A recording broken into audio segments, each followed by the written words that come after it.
Welcome everybody to our second scheduled council meeting for the month of October. Today is Tuesday, October 15th, 2013. It is 6:02 p.m. I do call this meeting to order. We'll begin with the Pledge of Allegiance. Everyone please rise and face the flag. I pledge allegiance to the flag of the United States of America and to the republic for which it stands, one nation, under God, indivisible, with liberty and justice for all.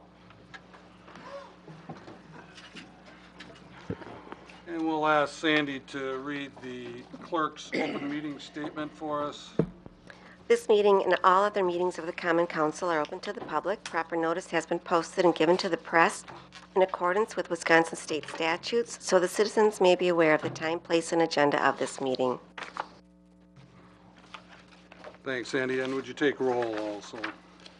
Brian Smith. Here. Steve Hackett. Here. Deb Fensky. Here. Paul Hagen. Here. Alan Keeland. Here. Scott Perchatsky. Here. Dave Shambo. Paul Mayo. Here. John Lockwood. Here. Jillian Peterson. And Eric Olson. Here.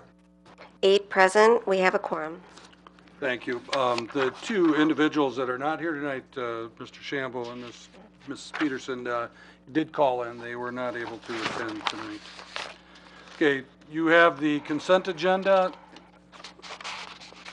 All these items that are on the consent agenda, we are going to take with one motion and one vote, unless you would like to see those items moved to the regular agenda. I move, excuse me, move that we accept the consent agenda, approve it. Second. Motion by Keelan, second by Hagan, that we approve the consent agenda. Any discussion? All in favor signify by saying aye. Aye. Against? Motion carried. Okay, under the regular agenda, Sandy has a few handouts here for us tonight. Addendum number 1 to the council agenda was distributed. Under number 6, consent agenda, letter A, number 7, city administrator clerk's report for the month of September 2013 was emailed. Under number 6, consent agenda, letter D, number 2, the minutes from the Parks and Recreation Board meeting on October 10th, 2013 were distributed. Under action items number 9, license report number 1191, operators licenses was distributed. Under action items number 10, license report number 1192, application for temporary Class B license for fermented malt beverages, Waupaca Area Chamber of Commerce Business After 5 event was distributed. Under number 10, new business number 3, resolution number 1332 was distributed. And under number 10, new business number 4, a memo and copies of the FY 2014 operating budgets were distributed. And that's it. Thanks, Sandy. With addition to those items, we did move the issues and project discussion, which is number 8 on in your agenda. We moved that up to accommodate the speakers that are going to be here tonight. But I would ask, if you don't mind, we have a couple of license reports which are under action items, so it'd be 9.7 and 9.8. If we can move those up to right before the Brennan's this economic development and panel discussion. If we can do that. Anybody have any issues with that? Again, just to accommodate the individuals that are in the audience. Okay. Do you need a motion on that? I do. We need a motion for that plus the additional handouts that Sandy gave us. I move that we accept the agenda as revised with the handouts that have been given to us. Second. We have a motion by Keelan, second by Fensky, that we approve the regular agenda with the additions and changes that we have just talked about. Any discussion? All in favor signify by saying aye. Aye. Against? Motion carried.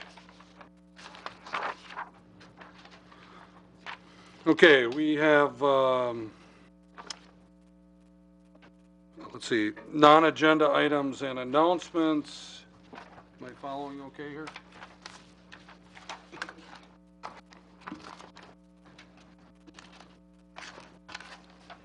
We have a presentation by Cheryl Sletton from Waupaca International Culture Exchange Committee, which, WICEDC. I think that's the whole members against the back wall there. Cheryl, if you want to just step up to the podium, please? Okay. Or do you want to come out in front here? What do you want to do? Oh, whatever's best. Are you going to bring everybody with you? Sure. All right, then come up in front here. We do have a little, that we'd like to show some slides after I'm through the talk. Okay. So I don't know where we can Uh, put that in. Is Josh here tonight? Yeah, he's hiding in the corner. Josh, can you help her out with that? Okay. Okay. All right. Don't be hiding, Josh. I'm just going to have us say a few things and then we have a slideshow, which Isn't is it? way more fun. You can come right up here. You're going to bring all those other people? Amplify me. Yeah, you're on TV and tape recording, so. All right.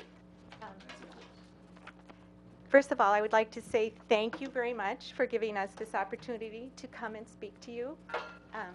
I am Cheryl Sletton, and I am here tonight with other members of our club, WICEC, which stands for Waupaca International Cultural Exchange Committee.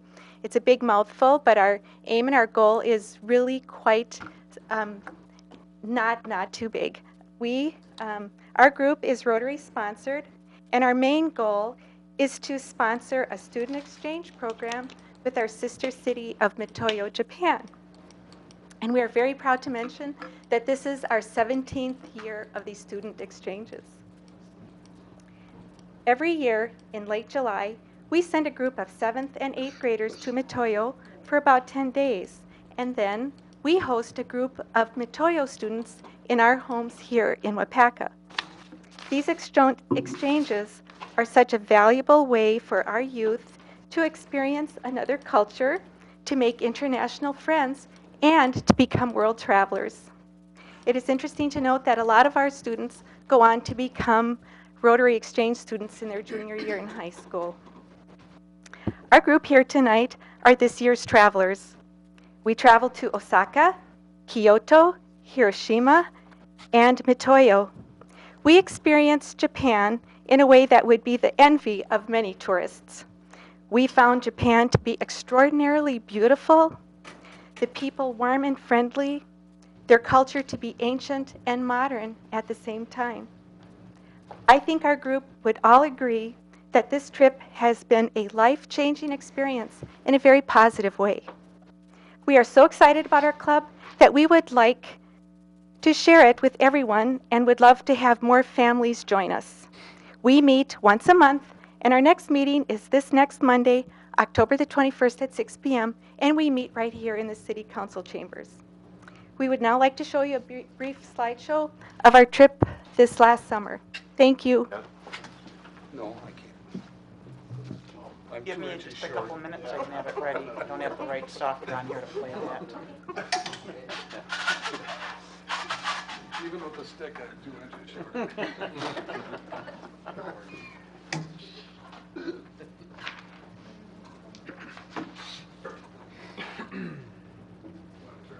Yeah, that'd be good. Oh my gosh, you had all of 5 minutes. I'm almost there.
So I hear.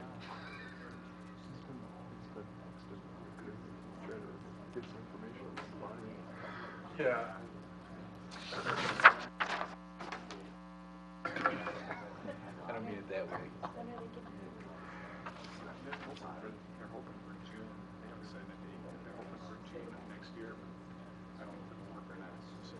They're not your youngest. Still have 1 year to go. Yeah, nickel grant.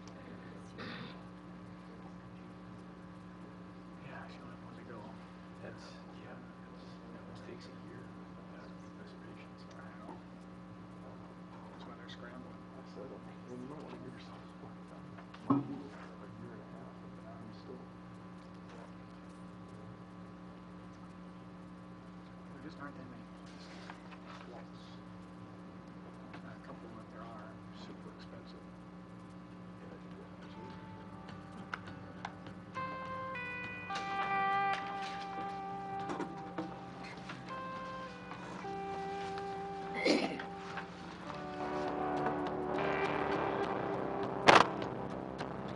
I still remember this moment in the back of my mind. The time we stood without shade. Hands went wild.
No, thank you. That's very nice.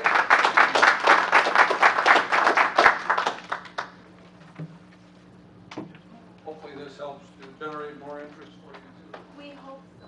Great. Good luck to you. Did you get all that on the radio, Jack? Every word. Okay. Every word. I listen to that. Okay, let's do the two license reports here. We'll do license report number 1189. This is an application for a temporary Class B license for fermented malt beverages, and this is for the Library Foundation. This is, in their exhibit room, they have a home brewery sampling and so on. Tracy, you wanna, please, just give your name Sure. for the record. I'm Tracy Barrett, and I'm the exhibit room coordinator. And like Brian said, we currently have an exhibit in the exhibit room called Home Brewing is Hopping, and that runs through November. And in conjunction with the exhibit, we are holding a program next week, Thursday, October 24th. And it's with Badger's Den Brewing Club, which is a home brewing club here in Waupaca. And at that program, they are planning on teaching people about home brewing, and they'd also like to offer samples of different malt beverages and to show how different ingredients change the flavor. So that is why we are applying for the license. Okay. Anybody have any questions, comments? We need a motion then on that? I'd move for approval of license report number 1189. Motion by Mayo, second by Fensky, that we approve license report number 1189. Any discussion? All in favor signify by saying aye. Aye. Against? Motion carried. Okay, next then we have a, good luck, Tracy. Next we have a license report 1190. This is a application for a temporary Class B license for fermented malt beverages for the Waupaca Curling Club's Learn to Curl Open House, which is October 26th, and then also their open house, which is on October 29th and 30th for a new curler open house. Marilee Muck is here tonight to answer any questions, but basically that's exactly what they're trying to be able to sell malt beverages at that time during the event. Anybody have any questions? Anybody want to hear from Marilee? If not, we're looking for a motion for this. Move to approve. Second. We have a motion by Hagan, second by Keelan, that we approve license report number 1190. Any discussion? All in favor signify by saying aye. Aye. Against? Motion carried. All right. Good luck, Marilee. Okay, let's skip down a little bit here, and we're going to do the issues, project discussions. This is the economic development panel discussion. I was just talking to Brennan and Eric Fall, who was unable to attend, but we do have Dave Teal from Waupaca County Economic Development Corp, and then also Mike Colas from the UW Extension. So, Brennan, I'll turn it over to you. All right, I'll keep this brief and let the Dave and Mike do their little speeches. But as I outlined in the last meeting, this is kind of just one of the beginning seminar training and educational things that we wanted to do with the City Council this evening. Kind of give a broad brush on economic development, in general, what it is, what we need to be looking for, and a brief overview on what's occurring locally and also regionally at this time. And this will begin to frame the overall framework for the strategic plan that will be starting next year. So, Mike and Dave, I'll let you guys start off. You want to use Microphone. You want us to sit down as if we were a panel? I'll use the microphone. That's fine. So Dave can sit with the microphone. That'd be fine. Yeah, there we go. I have it on, so. I'm not going to let him sit, though. He's got to stand up right next to me. I can do that. I'll lead with my comments. What we had planned on is for me to cover a broad brush overview of economic development, and then Eric, who has the flu, unfortunately, to give some regional examples, and then have Dave dial it down to some of the local level. And I think we'll still go with that, absent Eric in the middle. I gave a handout to Brennan, and he made a copy. I'm going to talk from that. Does everybody have that? It says community development on the top.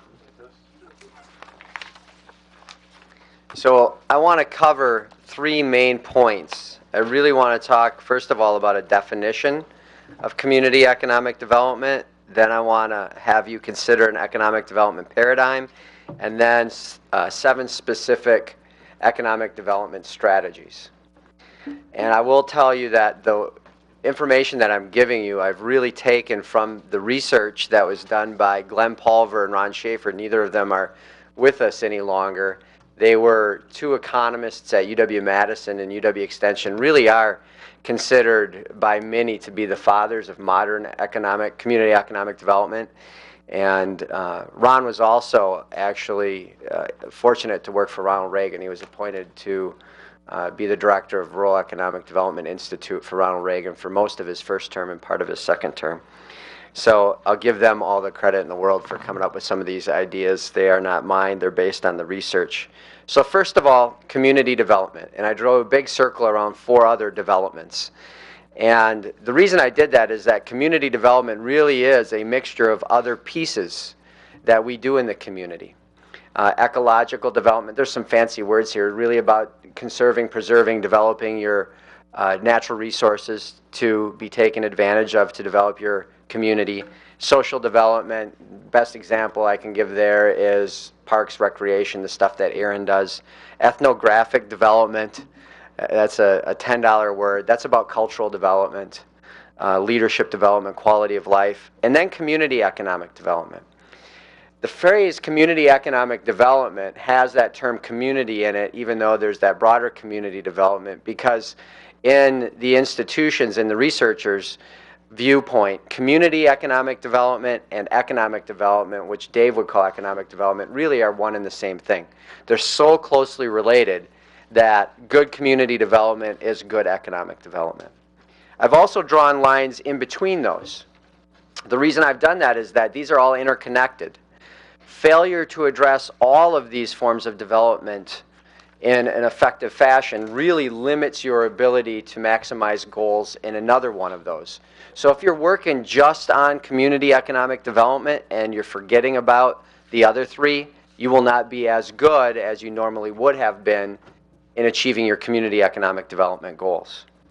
The phrase, this is a quote from Ron himself, below in bold, really gets at that. Failure to recognize linkages among the various dimensions of community development reduces the prospects of successful action.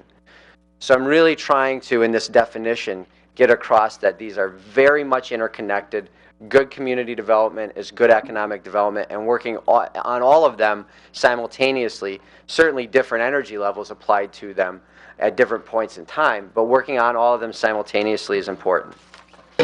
Flipping the page, the second thing I wanted to cover with you is for you really to consider a community economic development paradigm.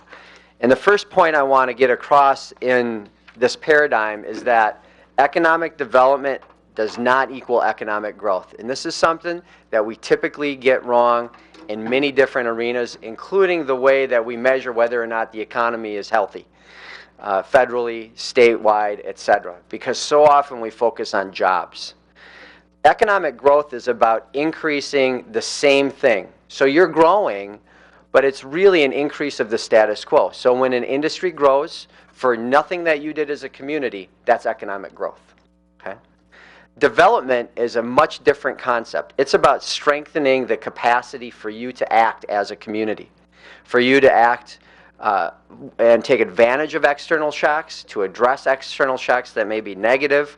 It's really disruptive of the status quo. You're changing something, a rule, a structure, a technology. And I put 3 examples there that may not seem like economic development. Some of them may even be considered negative. However, they're very positive, much more positive than just simply economic growth. The first one considers a factory that's going out of business. Negative thing, right? Not necessarily. If you replace that old, dirty, environmentally, ecologically unfriendly business with a newer, cleaner business that is actually more efficient, you may have fewer employees and a different industry, but you have a stronger economy because you've developed your economy. You've structurally changed it. The next one down, you lay off 30 employees because you got new technology in the community or in that business. Or maybe as they retire, there's a non-renewal of employees and you replace them with a robotics machine. That's economic development. You may have fewer employees, but you've developed the economy. Cheap labor, inefficient labor is readily available in China, India, Mexico, and soon to be Africa. So if you want to be cheap and inefficient and focus on that, you move your company somewhere else. If you want to develop your business and develop your economy, you're talking about leaner, meaner, it may be fewer employees, but you're developing your economy. That last bullet point there, I use a local recent issue. No employees increased because we're going to be opening a sand mine locally. No employees decreased. That normal metric that we all think about didn't change, but the economy got stronger. The economy was developed because a raw supply, one of their big 3 raw supplies at the foundry, now will be locally sourced. That's economic development. When you look down below at the metrics, the common metrics that we often think of, volume of products produced, types of products produced, diversity of your workforce, diversity of your industries, productivity, economic stability. Those are all things that we typically think of when we think of economic development. What we often forget about are those measures on the right side. Leadership capacity. If you have a good leadership development program in your community, then you are developing your economy. I'll give you an example. The program that I teach, and I'm not tooting that horn, the program I teach has the HR manager from plants 2 and 3 in it right now. If he learns to be a better HR manager, we've developed the economy because he can manage his employees to get higher productivity, better employee development, etc. That's economic development. Affordable housing.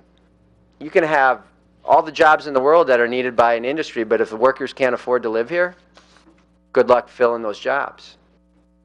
Poverty.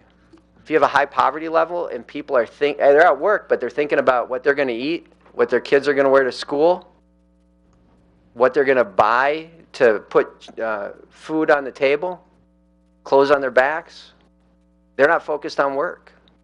So poverty, addressing poverty is economic development. School quality. People aren't going to live here if you don't have a good school.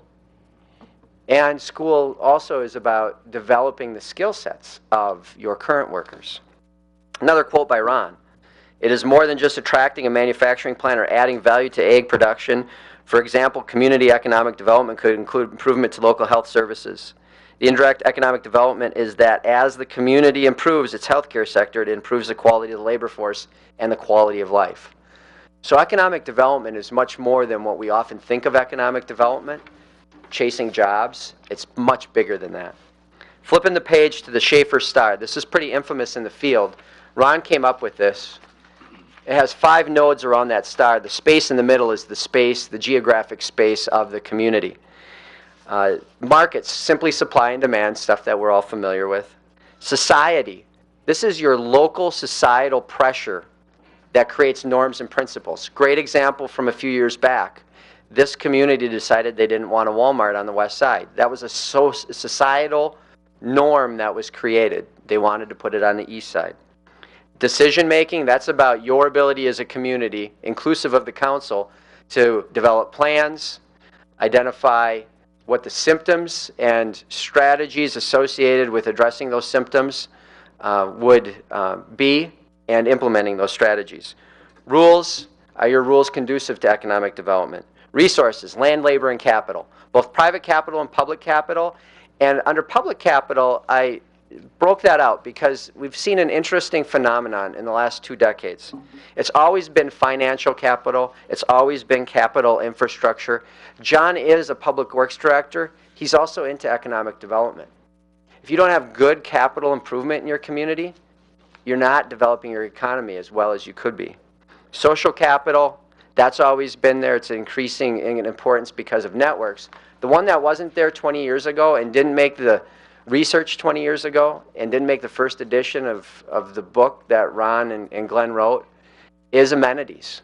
The second edition had that make it. Why? Because the new generation requires amenities like the boomers didn't require. The boomers were happy working. And if they weren't happy, they'd work some more. Okay, some of you are boomers. Generation X and Generation Y isn't going to put in a 50-hour week, isn't going to put in a 60-hour week. They're going to put in 40 hours and want to hang out at the park, go ice skating, have a coffee, whatever it is. Amenities are an important piece of economic development. Last page. I won't go into the words on all this. These are the 7 strategies. They're called the Schaefer 7 in the field. Increase flow of dollars into the community.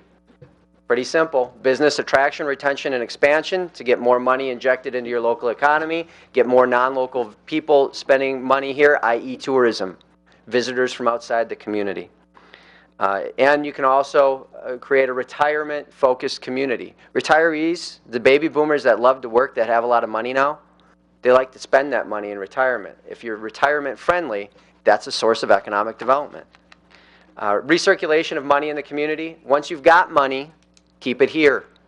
Buy local programs, improved retail sector, improved service sector. Increase the amount of resources available. That's pretty self-explanatory. Use existing resources differently. Employing new technologies. Workforce development, have the same labor force, but let's make them better through training programs. Enhance leadership in our businesses. Changing the rules. If you got a rule that isn't conducive to community economic development, change it. Acting smarter.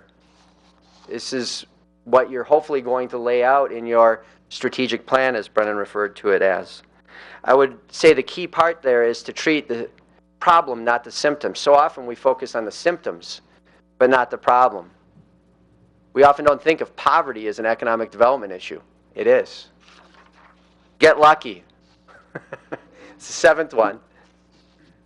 Waupaca is successful right now in economic development in large part because it got lucky. The foundry was a garage operation. You got lucky. And there are other examples of that.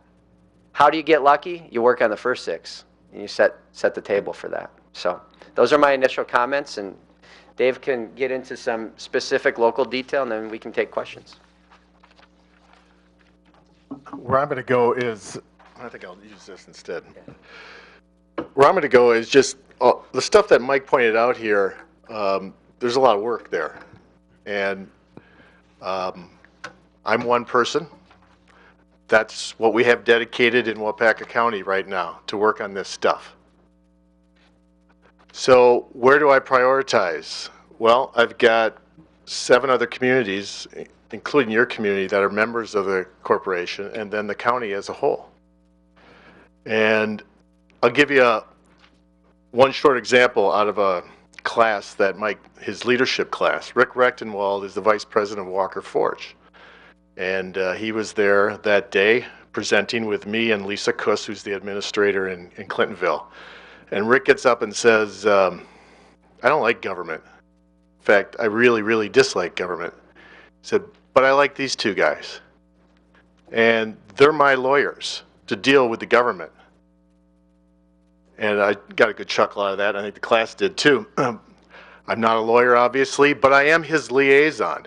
There are a lot of resources at the federal and state level that we need to compete for. And somebody has to know those, and somebody has to help our businesses navigate that slew of interesting things that goes on in that world. And so that takes a ton of time. And I focus a lot of energy on that time, on those issues. And then we can bring it down to regional. We have multiple counties in our area that we are partners with. And I wrote about that in my report this month. The stuff we're trying to do in the exporting world. We are, 5% of the world's population. Yeah, China's got cheap labor right now, but guess what? In 20 years, it's going to be crazy the amount of consumer buying ability that country is going to possess. And that's going to be a huge, huge market for us. We got to start thinking about selling our products and services outside of America. And we don't, because it's challenging and it's tough. And so regionally, we're trying to get together and trying to do some education and help our companies think like that. That takes a lot of time to organize. There's not a lot of economic development people that necessarily want to step up to that. So I'm kind of leading the charge right now with East Central Planning in that world. That takes a ton of time. Mike isn't really supposed to do community development hands-on. I forced him into that, and he cares, so that's why he's doing it. But he's an educator, and that's what the UW Extension does. They educate. They don't work hands-on in the communities. Well, we now have one community development person that you've hired in the entire county. Kudos to you, because now you really can start to focus on your community and address some of the stuff that Mike just got done talking about. I can't be here every day. And a lot of the time I'm going to work on stuff, it's going to be on a broader scale. It's going to be with larger businesses. And I've said this before, I'm going to concentrate my time on the biggest bang for the buck. Our manufacturing industry, 25% of our workforce, 35% of our wages. We got, Waupaca Foundry, 10% of our economy in the entire county. We got to keep that alive. We got to keep that going. Somebody's got to work at that. So to be able to come and get down to the level and do the cool community development stuff that every community needs to have, we don't have enough bodies right now. You've hired one. Again, that's going to help you out immensely to tackle some of this stuff. And of course, I'll be working hand in hand with Brennan on anything that he wants to do. And Mike and I have started some of that. That tourism project really that we're doing countywide is really a community development project. It's really about trying to strengthen our small business community, about bringing more people here to spend more money in our communities. But again, it takes time and effort and money to get those things off the ground. So I'm just going to hold it up right there and field some questions, I guess. Deb, go ahead. Oh, okay. Actually, my question's for Brennan.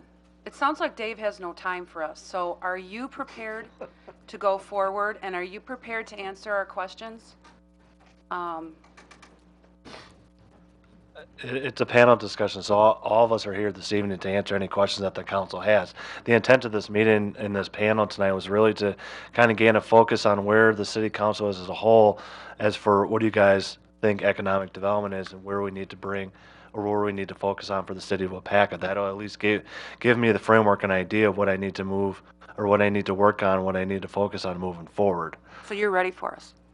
Yes, I'm ready for not only the council, but also, I mean, we do have partners. Eric Fall is not here this evening, unfortunately, from East Central. He is one of the partners that'll be working with me, not only on the regional, but also on the local stuff as well. Good, thank you.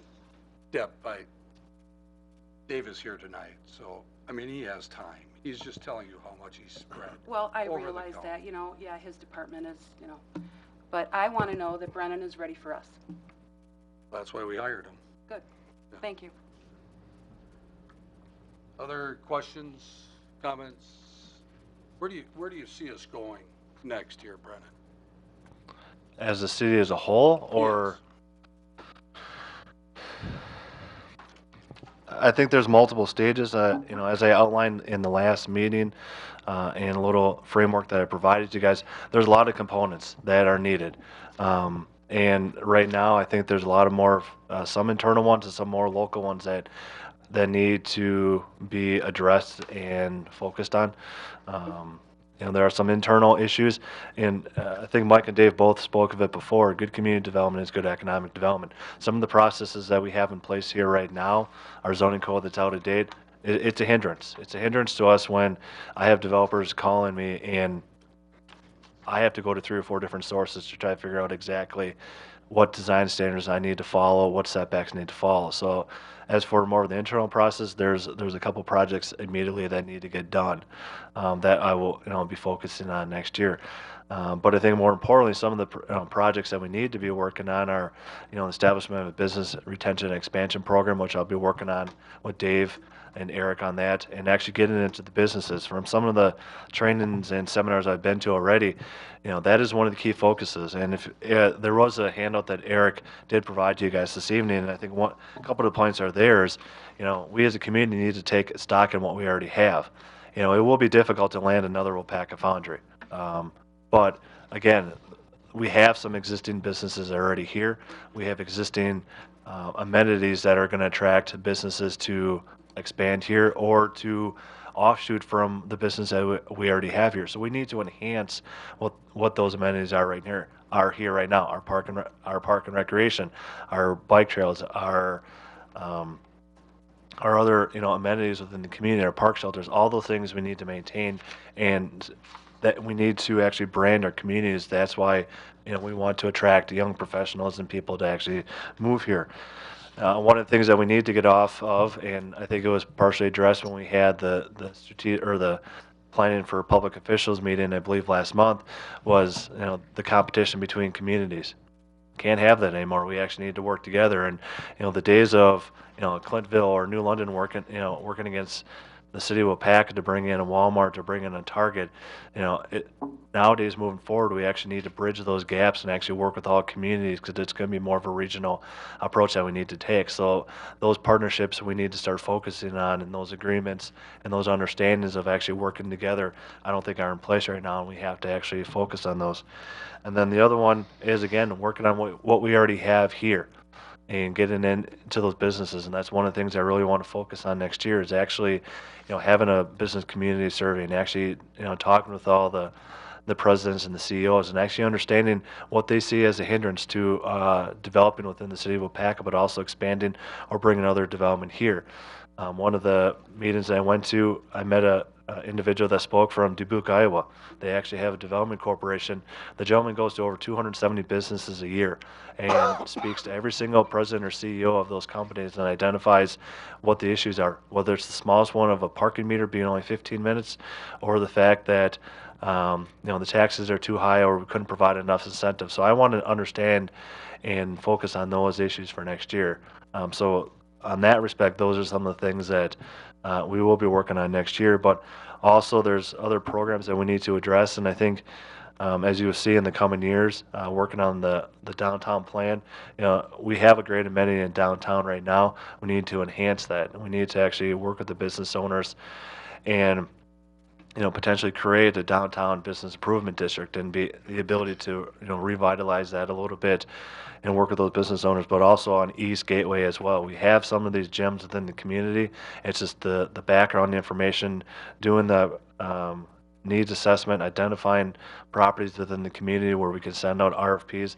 Those are some of the tasks that we as a community and city have to move forward on. It is definitely going to be a challenge for the next couple of years, but again, part of this meeting tonight was really try to focus on where partially what the city council sees as the issues that need to be tackled right away, or what, in the viewpoint of all 11 or that stand up in front of me this evening, what you guys think economic development is. And that's why the other individuals are here this evening as well. Thanks. Mike, can I just ask Mike a question here?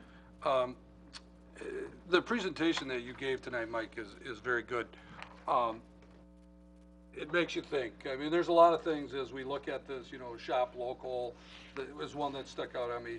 These are things that the chamber has, Terry is here tonight too, but Terry Schultz, those are things that we've done or attempted to do and so on. Would there be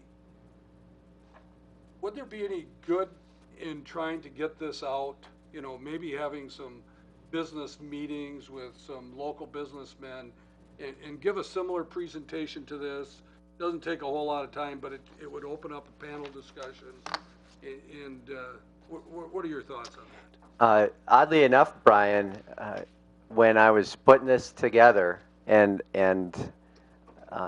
going through the research, I said that same thing to Dave in a little bit of a different fashion, and Brennan. I said, this is something that might be worthwhile having a dialogue about in all of our communities throughout Waupaca County. And I hadn't thought about it in that frame, but I think that would be excellent. The county board recently held a strategic planning event and identified a series of strategic questions, prioritized them, and economic development came up as one of the top ones. And yet, Dave noted our investment in economic development in this county is Brennan and Dave. And we have 54,000 people. And relative to other counties, we don't invest much in economic development at the municipal level. Now, you do have chambers, and you have, as far as I'm concerned, the best chamber that I've worked with in Waupaca. You're very fortunate. Yet, that investment is still relatively low in this county compared to other communities that are playing in the same ball field you are. You guys are the Pittsburgh Pirates and the Milwaukee Brewers, and out of gaming counties, the New York Yankees. So I think having that dialogue, that's a long answer to your question, I'd love to. I think that's great. Yeah. Good. Henry, go ahead. One other thing that got brought up at the seminar last month is this notion of you got to build relationships. And I just want to give you a story. Out of the blue, and it wasn't anything that I initiated, the developer for Pick and Save and Walgreens called me. Hey, Henry, how you been? I haven't talked to you. I'm coming through town. I'd like to sit down and talk to you and find out what's going on. Well, as a result of that conversation, he linked me with a developer in Brookfield because I mentioned we've got 3 subdivisions that are struggling. And, you know, could we get some ideas? Is there some interest in maybe coming here and developing? A meeting's been set up now.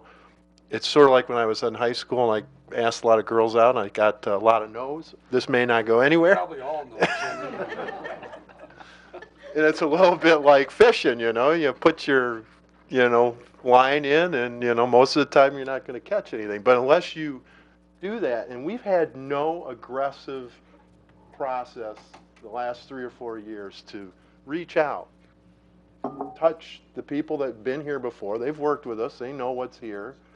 And systematically do that. So this relationship building is something that really kind of was the aha moment for me when we had this last month. So, Dave, maybe you could just touch on the how you guys work together with the communities. I mean, I know you guys have is it a monthly or a quarterly meeting that you have with stakeholders from all the communities, and how you work with the locals, but also work with East Central and New North, and so Sure. you're kind of like our liaison between all of these different. My board of directors meets 8 times a year. Henry is the vice president of the corporation at this current time. And we meet in all of the communities that are members. Actually, we only have 7 members right now. So we still meet 8 times a year. We're meeting in one community twice. East Central, I have, you know, been working with East Central for 10 years on various projects. It's usually project-based, depends on what's happening, kind of. So this latest project, there was grant money available from the federal government for certain counties that was a fairly complicated formula, but when we went through the recession, the U.S. Department of Commerce had a grant available to help these counties that had suffered through the recession. And so we packaged those 6 counties together to get some funding to do the global trade strategy that is continued to morph into this, you know, exporting strategy that we're working on with all the counties. And we were able to talk them into doing it over an 18 county area, the New North. So, and that this whole thing kind of resulted from long talks that I had with Jerry Murphy, who's the executive director for New North, about we need a strategy for the entire 18 county area, not just hit and miss, you know, with one company's exporting, other companies exporting. We got to look at it as the whole. So that was kind of our ability to get into that game and look at it at the whole and do that whole thing. And that was done not just by East Central, but Bay Lake is the other regional planning organization that represents the other 8 counties in the New North area. So they were the co-applicants on the application, and then I started working with Kara Holman to begin with. That when we submitted the application, then she left and went to City of Menasha, and then Tom Barron got assigned to the project, and now Tom and I have been working on this ever since. And so, you know, we've done presentations throughout the region. We're trying to educate the economic developers on this stuff. And so that's one huge project that I've been involved with them. And then, of course, you know, New North, I've been part of, it's called Global New North now. It's morphed into that. So they're we're putting it under their umbrella, you know. So I'm one of, you know, Tom and I are one of 2 or 3 people that are trying to steer that forward under their umbrella. Of course, the WEDC is the State Economic Development Corporation, and again, they have 5 people to cover the entire state. So I make sure that I know their programs so that when one of our businesses is calling and they're interested in talking about an expansion, I can go in there and tell them exactly what's going to happen with their relationship with WDC, what the programs are, what they're all about, and then, then I call Melissa at that point and bring her into the equation when we're moving down the road. I guess, yeah, that kind of Good. sums up quite a bit Thanks. of it. Terry, are you still a member of the, what is it called, Global New North? Weren't you on their board She's, at one time? yeah, the board of directors. Sure. So, I mean, we have a connection there, not only through Dave, but also through Terry, too. Mm-hmm. And I'm sure Brennan, too. And I'm assuming that Brennan and Dave, you guys are constantly getting together and talking about things, too, that are happening and will be more and more. As well as the presentation. Don't forget that presentation that we had a couple of months ago over at the library that was to get us really started on this idea. It's interesting that we talk about economic development in our plans for the future, community development, on the same night that we're going to present the budget for the first time. And you'll see the importance, obviously, of economic development and community development as we try to balance our budget here with declining revenues coming from the state and from the county, for that matter, too. That there's some added cost there, too. So all of this is very important to us, and I do appreciate Dave and Mike. Sorry. It's all right. I look like a Henry sometimes. Yeah. I do appreciate you guys for coming tonight. Anybody else have any other questions? Any other last comments, Mike? I'd say 2 things. First of all, in reference to what you just said about the budget, I would guess that's one reason that economic development came so high on the priority list for the county board, because given the constraints that Madison has put on local governments, the only way you're going to get new revenue really is economic development, new construction. And how do you get new construction? Those 7 strategies that I talked about. And then the other thing I'd mention in reference to your relationship building comment, Henry, that's really going to be most effective when addressed with a business retention expansion program.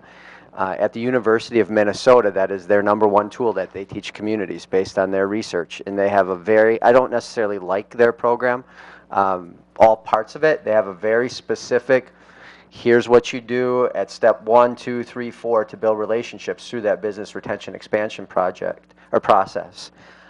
It can go through or forward with a very specific process like that, like Minnesota teaches, or it can be very back of the envelope, let's go out for a beer every once in a while. Either way, knowing what is going on and having the relationship to know what is going on in your local firms is important. It's called business retention expansion. It's not attraction, retention, and expansion, because attraction really is not the highest leverage use of a person's time if you only have one person. It's working on those other components, those other 7 strategies, of which attraction is just part of that first one, which is bringing in new dollars. Thanks.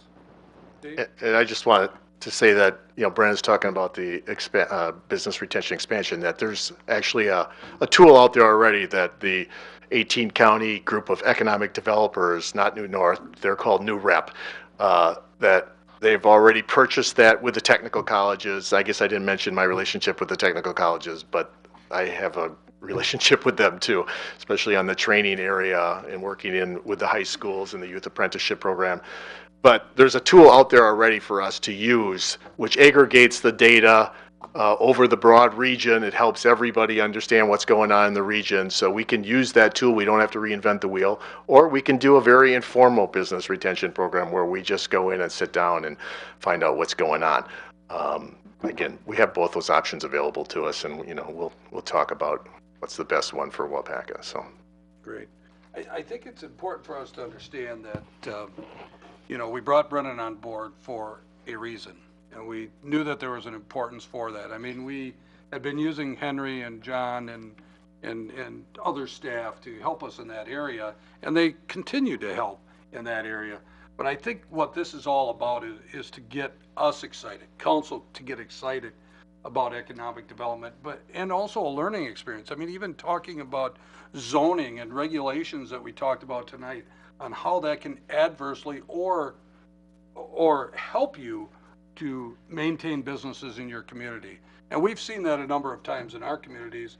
I mean, if you've ever been on the city planning commission or seen the planning commission things that come through to the council, you could see that sometimes that's very difficult to do that, and they need direction. So I applaud Brennan for doing this so early in his career here at Waupaca, because he knows the importance of that.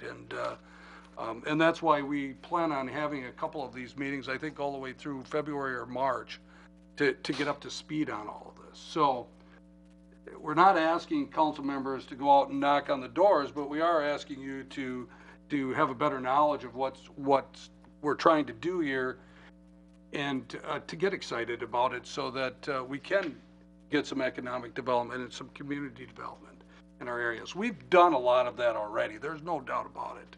Our community is very strong in our schools, in our parks, in our police, in our fire. I mean, in our libraries. I mean, we are very strong in those areas, but we need more help in that, and that's why we have these guys on board with us. Any other comments, Deb? The Eric Fowle, who couldn't be here tonight, his sheet is very interesting, and it's excellent points in this. Is there any way I could get an email address for him? I can provide that to you, Deb. Yeah? Okay, Yep. great, thanks. And you'll probably see Eric in here, possibly even next month at another workshop that we have, kind of just defining the goals, objectives, and action strategies. We'll probably bring a couple of the individuals back in again to work with the council some more as well. Great, thank you. Yeah, East Central Planning is a nice little diamond in the rough for us, although they're spread pretty thin too, no doubt, but with their budgets and so on. But they have helped us out immensely in our community alone, and we've asked for a lot of things. Some things they've denied, but in most cases they've been able to work with us very much. And Eric has been very good for us. He is the executive director. Is that his proper title? Yep. So he himself is. I feel like I've met him. He's been Yeah, here he's before? been here a number of Okay. times. Yeah, absolutely. Okay. Well, thank you guys for You're coming welcome. tonight. We appreciate it.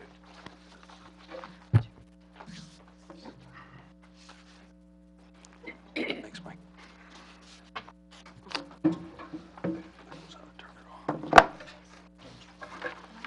Okay, we're gonna go backwards here a little bit. Under announcements, we have a proclamation to be read. This is a proclamation declaring October 20th through the 26th, 2013, Freedom from Workplace Bullies Week. And I will read that into the record here.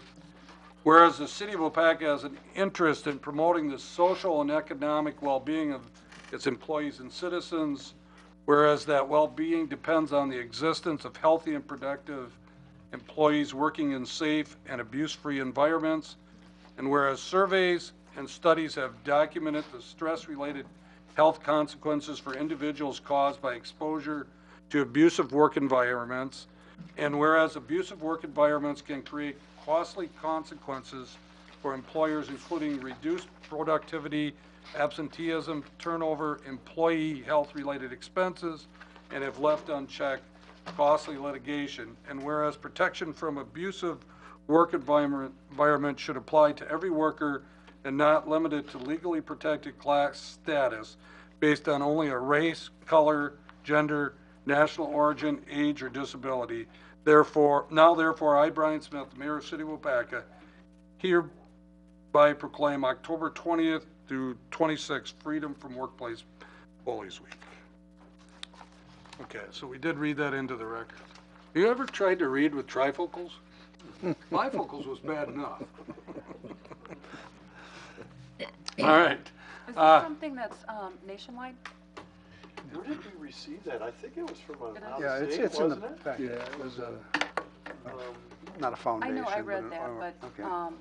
Send an email to, what's her name? It came to well, it came to, I thought it was from out of In the state. We'll government check is for you. working on that. No, I just was curious because I had heard something on the news about it. Okay. So Okay. behave yourself at work, Deb. What? Behave yourself at work. I was just to come out a long time ago. okay, we have department announcements and reports. Jeannie, I know you're going to do a lot of talking later on probably, but go ahead. The last 4 weeks, Henry and I and the staff have done nothing but budget, so you're gonna hear it all later at the end. All right, great. Peg, library. Well, you heard a little bit about the exhibit. Home brewing is hopping, and I hope you get over to see it. It's really interesting. Even smells like beer in there. But we are having a program next Thursday night where there will be samples, so hopefully you'll stop by, everyone who's over 21, that is. Teen Read Week is this week, and there are programs every afternoon after school. So stop in the teen room and see what's happening there. They're having tours for the 4th grade and the 1st grade this week, so it's really busy at the library even during the school day. Our weekly children's storytime, baby garden, and Wednesday after school programs have started in October. And we have First Thursday film series coming up in November. And then we have a lunch and learn based on the Eating Smart Waupaca program that was done here in Waupaca. So I hope you'll join us for those. And we're on track to be within budget for the end of the year. Awesome. And Peg, take us to the library now. No, Steve. As much as I'd like to say yes, I suppose of a majority vote. So.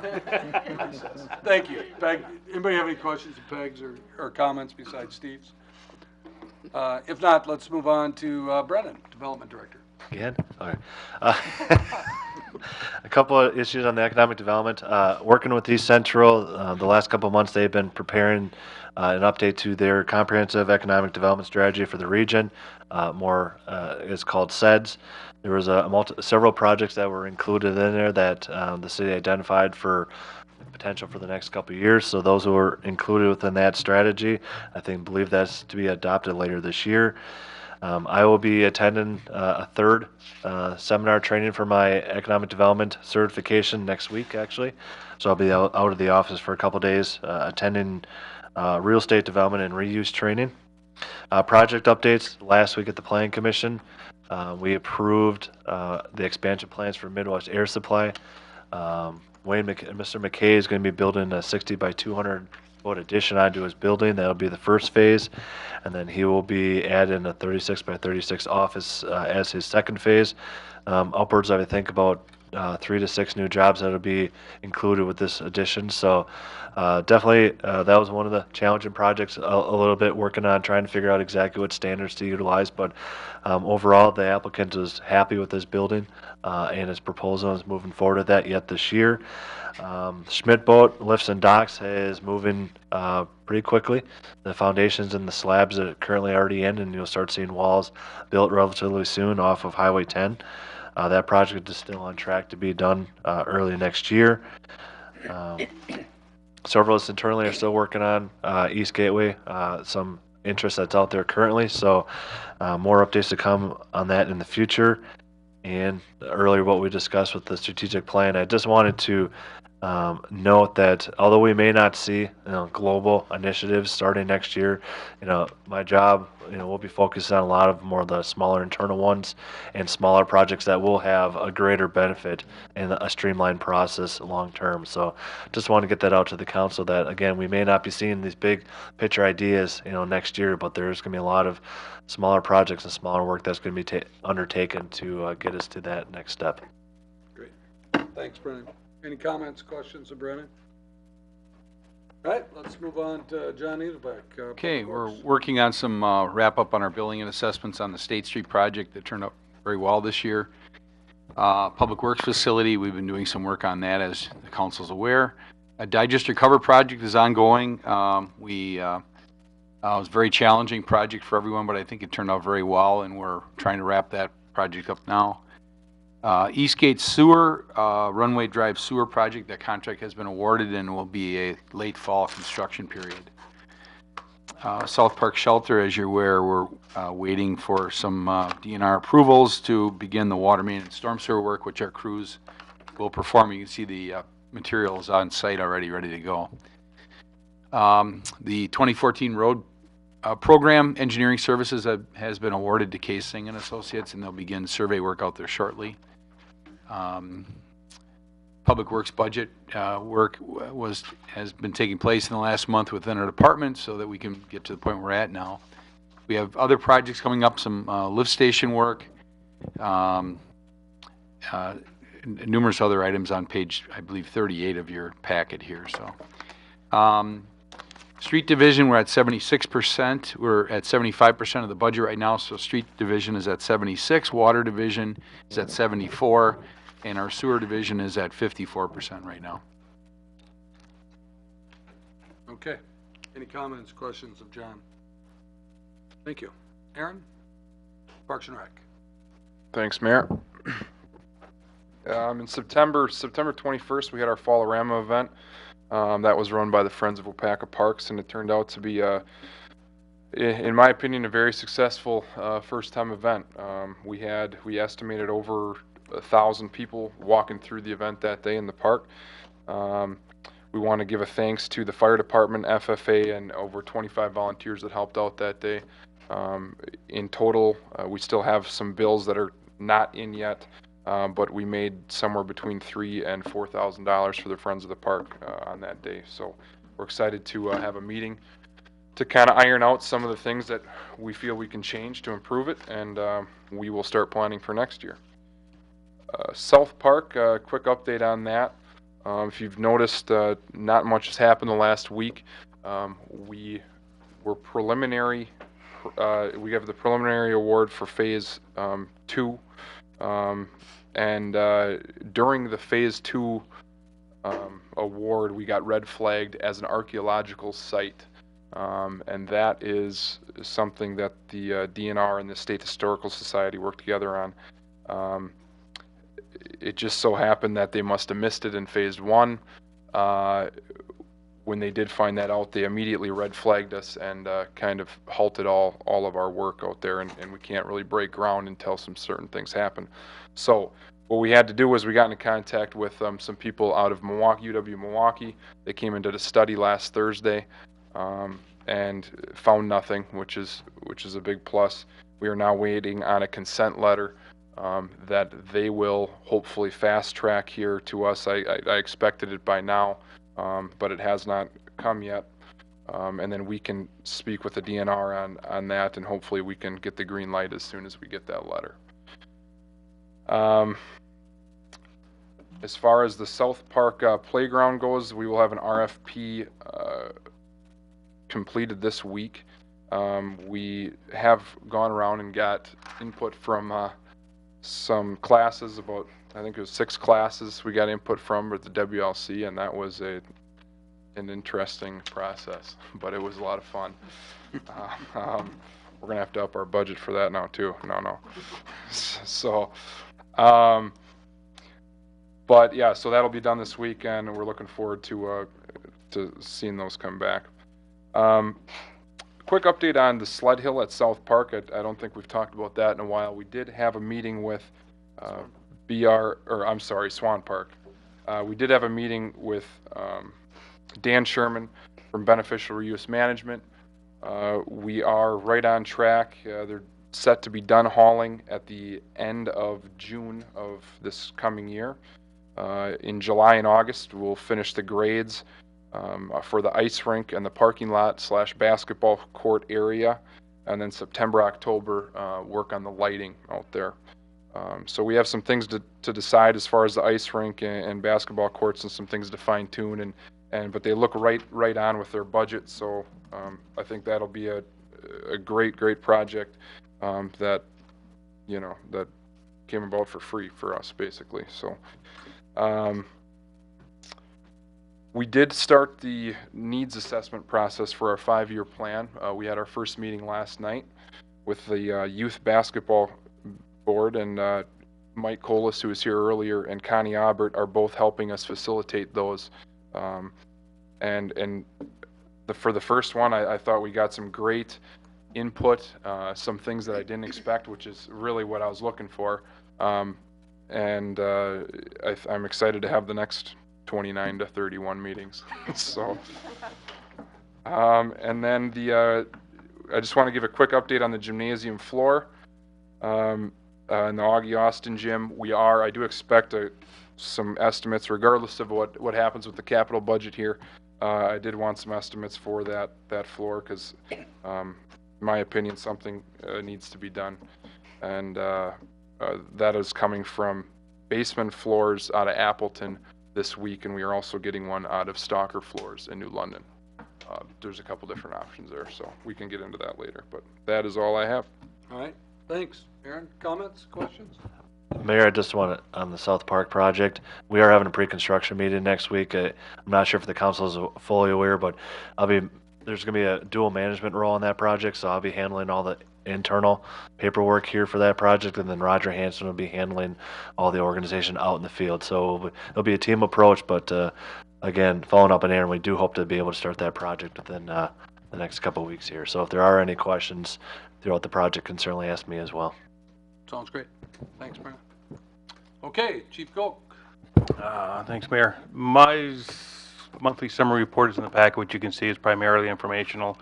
Other than that, budget-wise, we're about 2% under at around 73%, and we're at 75% of the budget year. An award letter did go out for the COPS hiring grant. We're still sifting through the paperwork to see if we have it. We don't know yet. I'll know probably by the end of the week whether we have received it or not, and I'll send out a notice. That's all. Okay, thanks. Questions, comments? Did you, I saw that you had a closed session. Were you able to hire a new officer? No. We're continuing on down the list. Okay, all right. So we're still working on that. All right, let's move on then. Henry? Mayor, I've been involved in a number of the projects already discussed, so I don't need to go into that. It was in my monthly report, but Josh Werner and I are trying to finalize this dispute we're having with AT&T on our bill for Waupaca Online. I think we're getting close. I think council will like the outcome if it gets approved at the levels that we've kind of agreed on. Now they have to approve it at a higher level, and now you guys will have to approve it as well. And as far as the budget, I'm at about 69.3%, at 75% through the year. So that's all I have. All right, thanks. Any questions, comments for Henry? All right, one last thing under communications. We have our public input. This is to give people the opportunity, the public or even council members, to discuss in front of the council any non-agenda items. We set aside 5 minutes for that in every meeting. If there's anybody that would like to use this time, this public input time, please step up to the podium and give your name for the record. Anybody? All right, let's move on then to action items. The first one is Brennan's. It's a certified survey map for Julie Giefer. Thank you, Mayor. In front of you, you do have a certified survey map for about a property that the applicant is looking to split off the existing homestead and maintain the remaining approximately 44 acres for future land development. This is definitely a unique piece of property. I believe during the Plan Commission meeting, it's one of only probably 2 properties in the city that's this large that's left over from development. On the property, we did take a little bit different approach. Typically, the city would dedicate road right-of-way, but as that does open up some legal challenges, so we are requesting a road reservation for a potential future road that does go through the property. Alderman Hackett did identify within my executive summary or the meeting minutes from the City Plan Commission, there's a requirement for Ms. Giefer to actually have the items recorded within 45 days. I believe there was an instance in here where it said there's a confliction between 30 days and 45, but it's actually 45 days. Are there any questions? Okay, so If there isn't any questions, we would need a motion to approve this certified survey map. So moved. Second. Motion by Hagan, second by Hackett, that we approve the certified survey map for the Julie Giefer property. Any discussion? Sandy, call roll. Deb Fensky. Aye. John Lockwood. Aye. Eric Olson. Aye. Steve Hackett. Aye. Alan Keeland. Aye. Paul Hagan. Aye. Scott Perchatsky. Aye. Paul Mayo. Aye. 8 ayes, motion carried. All right, thanks, Brenna. Okay, next we have the naming, a couple of naming and a recognition here. Aaron? Yes, I believe the alternative school is the first one, right, Mayor? Yes, it is. Okay, yeah, I guess I just recommend that the alternative school be named the Johnson Family Wellness Center, especially kind of considering everything that Rick did, all of his monetary donations, and this is a request from him that it be named after his family and his parents to kind of, recognize them. So if anyone has any questions on any of that. Okay, so the recommendation, if we were to make this, would be to rename the alternative school the Johnson Family Wellness Center. Correct. Okay.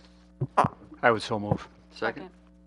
A motion by Mayo, second by Olson, that we approve of the renaming of the alternative school to the Johnson Family Wellness Center. Any discussion? I have a question. Does it have a name already other than alternative school? Not that I know of. Yeah, there's a lot of names, but yeah. We just took it over, so I mean, this is similar, we're gonna talk about this later too. This is very similar to the Hendrickson Center when we took over that and made it into our recreation center. It no longer was the Hendrickson Center because that's what the school named it, and the same thing with the alternative school. That's what the school named it. So we have our options once we have that property under our ownership. Any other discussion?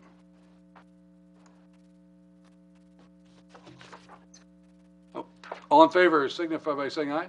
Aye. Against? Motion carried. Okay, then we have the George Hendrickson. Yeah, the George Hendrickson recognition came up as a discussion through Park Board, and the mayor has mentioned a couple things. As you guys know, the old school building was named the George Hendrickson Center. That was changed when the city had taken it over and made it the rec center to kind of let people know exactly what that building was. And there's been some comments to Park Board members that they thought that something should be done to recognize George Hendrickson and his service to the community somewhere in the rec center. And I reached out to Dick Hendrickson, which is George's son. Kind of talked to him about it, had a good conversation. He was thrilled that we were having that conversation. And when I asked kind of what his thought was or what he would suggest, he didn't want any part of that. Whatever we decided to do would be fine with him. And basically the park board and myself recommend doing a plaque somewhere in a place of prominence in the rec center. I was thinking kind of right in the main lobby as you walk in, recognizing George Hendrickson for his service here. Okay, just a real quick history about George Hendrickson too. That was the recreation center, not the new addition to the recreation center, but the old addition to the recreation center was the main gym for the high school from 1961, I think it was, through, I did a little bit of this history, and then it became the middle school's main gym until the middle school obviously built the WLC and then moved into the old high school.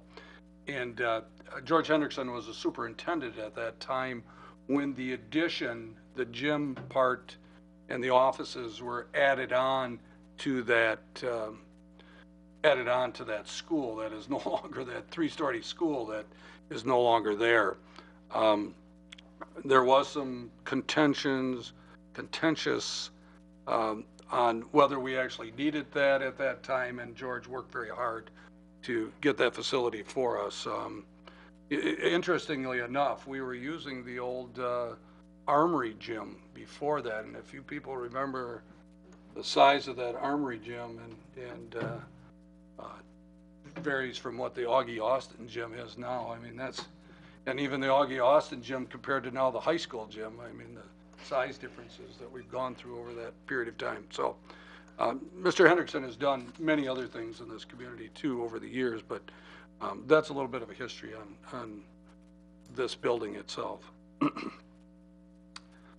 Okay, so the recommendation for the park board is to have a plaque, and if possible, a plaque with his photograph placed somewhere in the recreation center itself.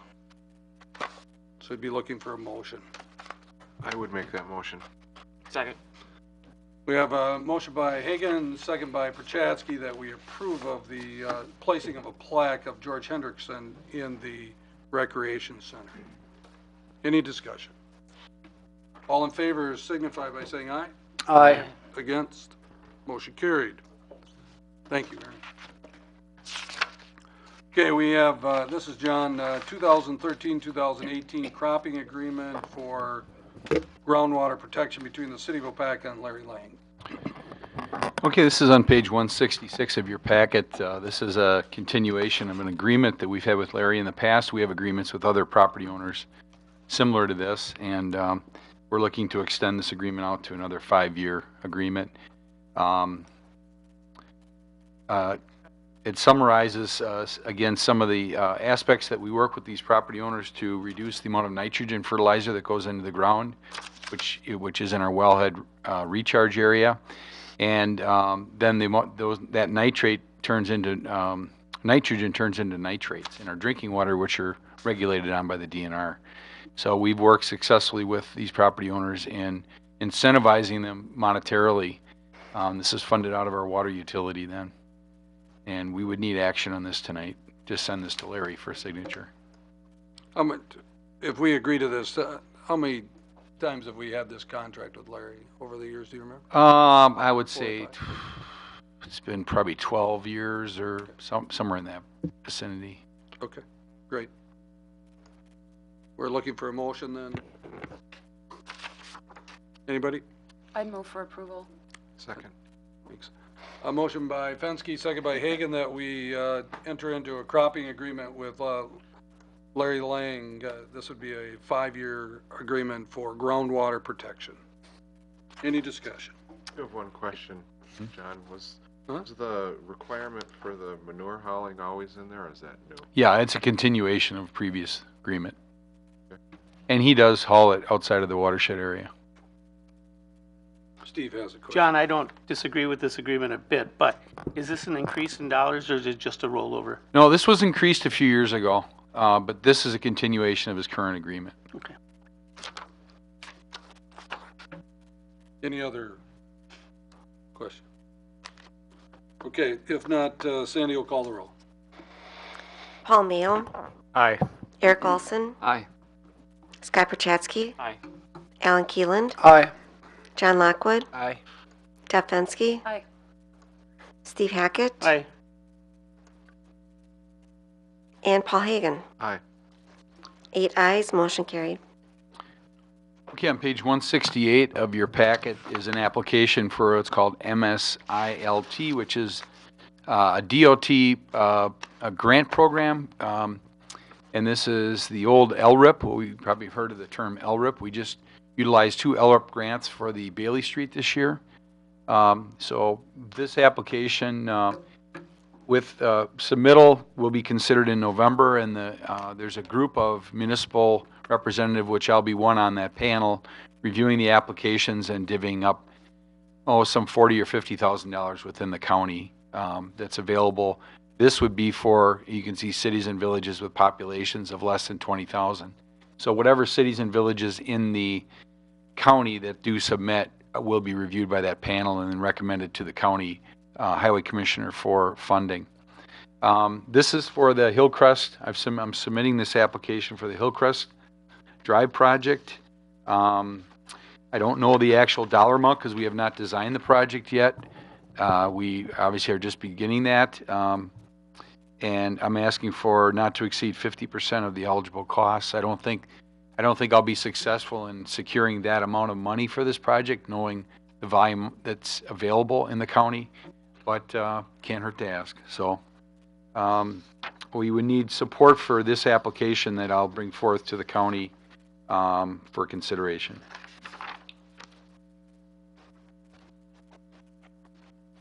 Okay, there is an application in there. We need a motion on this. I'll make a motion that we give John permission to apply for this grant. Second? Okay, we have a motion by Hackett, second by Lockwood, that we approve of John applying for this MSILT grant for Hillcrest Drive roadway reconstruction project. Any discussion? John, do you have to, you're going to be on the panel reviewing all of them? Mm-hmm. Yes. And so you'll just approve this one automatically, right? Paul, now come on. There are ethics involved in our profession here. It's less contentious than you would think.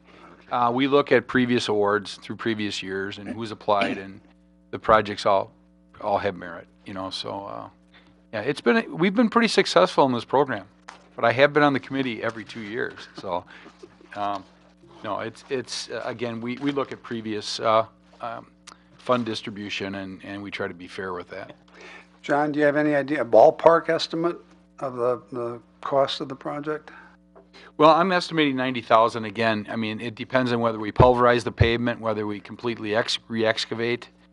You know, I think we're in the ballpark there. I would think 100,000 is clear, close to what the cost will be, but we'll know more in a few months. It isn't so important for this application. I don't think it'll be less than that amount. And I don't think I'll be successful at this dollar amount for this application. So, again, for this application, it's not that important, but I think we're in that ballpark. John, Yep. will they grant the full amount we're requesting, or could they give us something lower than that? Yeah, or? it can be lower Okay. than that. And again, we haven't approved any capital funding this year. So if this is an item that isn't, if we don't approve road funding for capital this year, this is a 2014-15 grant, and actually can continue on as Bailey Street LRIP monies did. So it's secured for us if we are awarded this money. Okay. Any other questions? All ready to vote? All in favor signify by saying aye. Aye. Against? Motion carried. We have one more item, John. Okay, page 172, anaerobic digester rehab project change order. There's a number of pages that's explaining this, but basically what I can tell you is this is a change order after we pulled maybe I haven't really described the digester project in a while, but this is a closed container, concrete walled, very deep tank that has a metal, very heavy metal, 30 ton, I believe, is the cover lid weight, that actually floats on the liquid and gas that's created in the digester. And we've pulled that cover. It's actually like a kind of a corkscrew. It goes up and down like a corkscrew. That got pulled off by a large crane, and we're rehabilitating that cover. That cover has not been pulled in about 30 years. And there was some substantial decay in the metal, structural support in the metal, to a point where some of it rusted through. So we had to replace the welding supports. So it was obviously the right project to do, the right time to do that. And what we found is underneath there, where all the metal plates go together, was only stitch welded 30-some years ago instead of continuously welded. And because of the ability with those plates to separate through decay and for moisture to get up underneath the plates on the hollow part of the cover, it was recommended by the engineer to proceed with continuous welding. So this is a change order. This work did take place and did proceed. We could not wait. Actually, it happened when I was out of town, and I know Jeff Dyer, our wastewater operations team leader, came up to City Hall and I believe talked to the mayor and Henry about this at that time. So it was recommended that those areas be caulked so that those open areas where there is no welding, that joint be caulked. So there was a proposal brought forth to do that. And this change order then is for the amount of $4,700 with the dollars estimated. That's not the good news. The good news is that what I can tell you is that in the contract itself, we did have a couple allowances. Much like when you build your house, you might have an allowance for carpeting in your budget. Well, we had allowances for two different items that we will be under budget on both. One is for welding repairs that are allocated to the cover, much like what I was talking about. We budgeted about almost $13,000 for welding repairs, and we look like we'll expend under $10,000, $8,000 to $10,000. So there's extra monies in the actually in that allowance, and there also is an allowance for digester cover inspection, and we'll probably be $5,000 under for that as well. So I wanted to bring obviously this forth as a change order, but it looks like overall with the budget we may still be under contract amount even with this change order. We're pretty much wrapped up with most of the work on the cover, and we'll be reinstalling it shortly. The painting work and that. So again, I just wanted to share that with you. So I would recommend that you do proceed with this change order number 1 regarding the caulking of those openings. That's the short explanation, Mayor. Good. Thank you. So we're looking for a motion to approve this change order number 1 in the amount of $4,700. So moved. Second. Motion by Lockwood, second by Hackett, that we approve of this change order to the wastewater treatment plant project. Any discussion? If not, Sandy will call the roll. Eric Olson, Aye.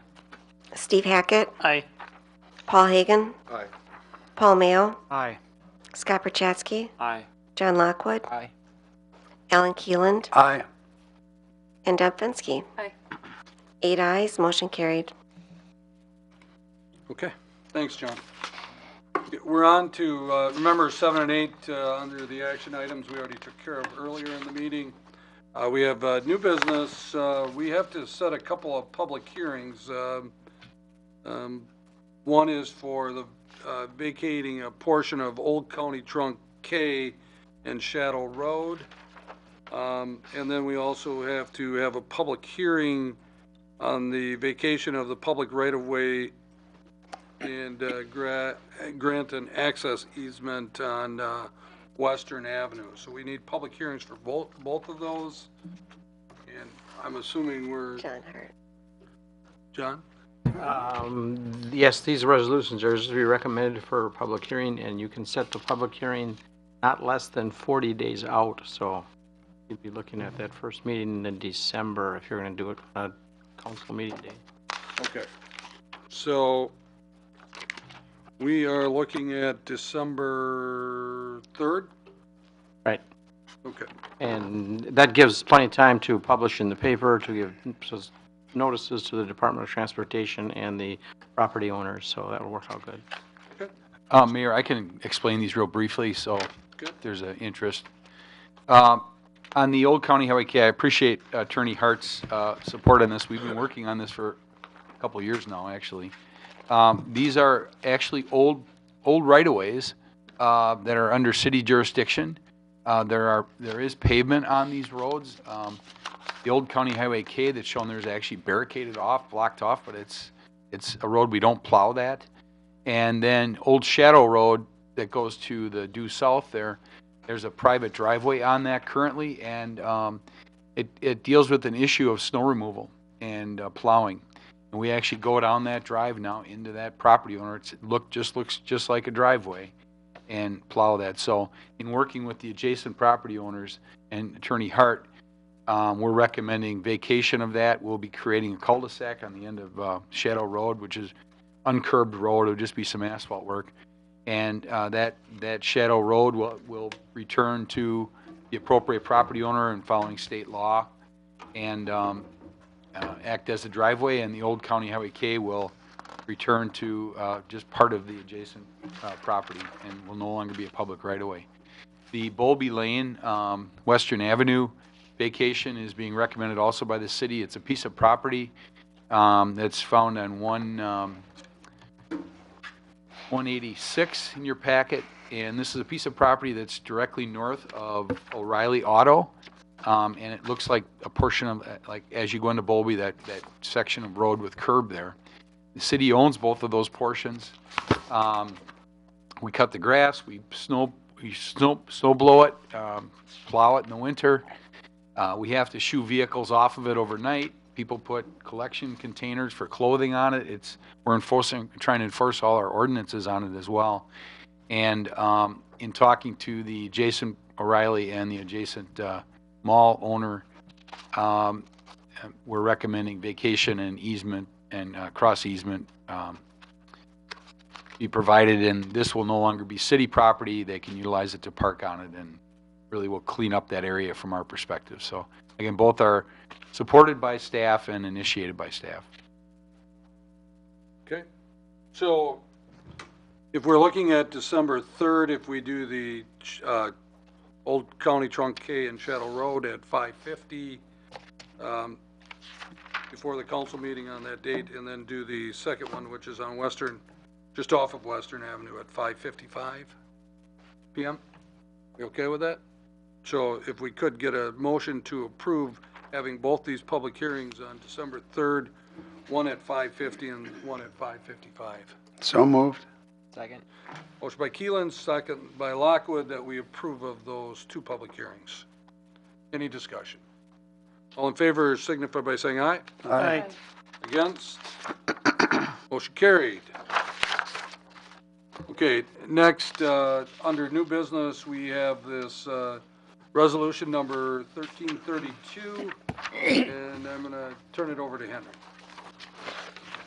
Mayor Smith and council, this resolution is in response to our legislature and governor's continual assault on local control. The League of Wisconsin Municipalities has registered their opposition to this bill, and they're asking member cities and villages that are so inclined to also register your opposition. I spoke with Mayor Smith, and he allowed staff to prepare this. Like, obviously, you have to decide whether you want to go on record in opposition. You haven't had a chance. It was not in your packet. It was distributed. I don't know, Mayor, if I need to read it or should just hit the highlights of it. Well, what would you like me to do? Let's just explain what you're trying to get here. Well, what this bill is doing is going to mandate essentially that the city on your hotel room tax, revenue, that it would dictate that that revenue be given to a tourism promotion entity, which, again, I'm sure the bill will go through some gyrations, and there might be some amendments to it to get it in a form that they think would have some maybe support from those opposing it now. But as it reads right now, basically 100%, or the $200,000 approximately we collect every year, would be given to a tourism promotion. Again, I just cited some figures from our most recent year of full year collections. We had about 217,000 in receipts through an agreement, and we've done this the last few years just on an annual basis with the chamber, who of course is in the business of tourism promotion, and they have a very active program. They're getting about 47%. They got 101,000 last year. We distribute another 64,000 to groups like Waupaca and some of the curling club, the auto, the hot rod group. And these groups certainly help promote tourism. About 4,000 of last year's money went to the county regional tourism promotion project.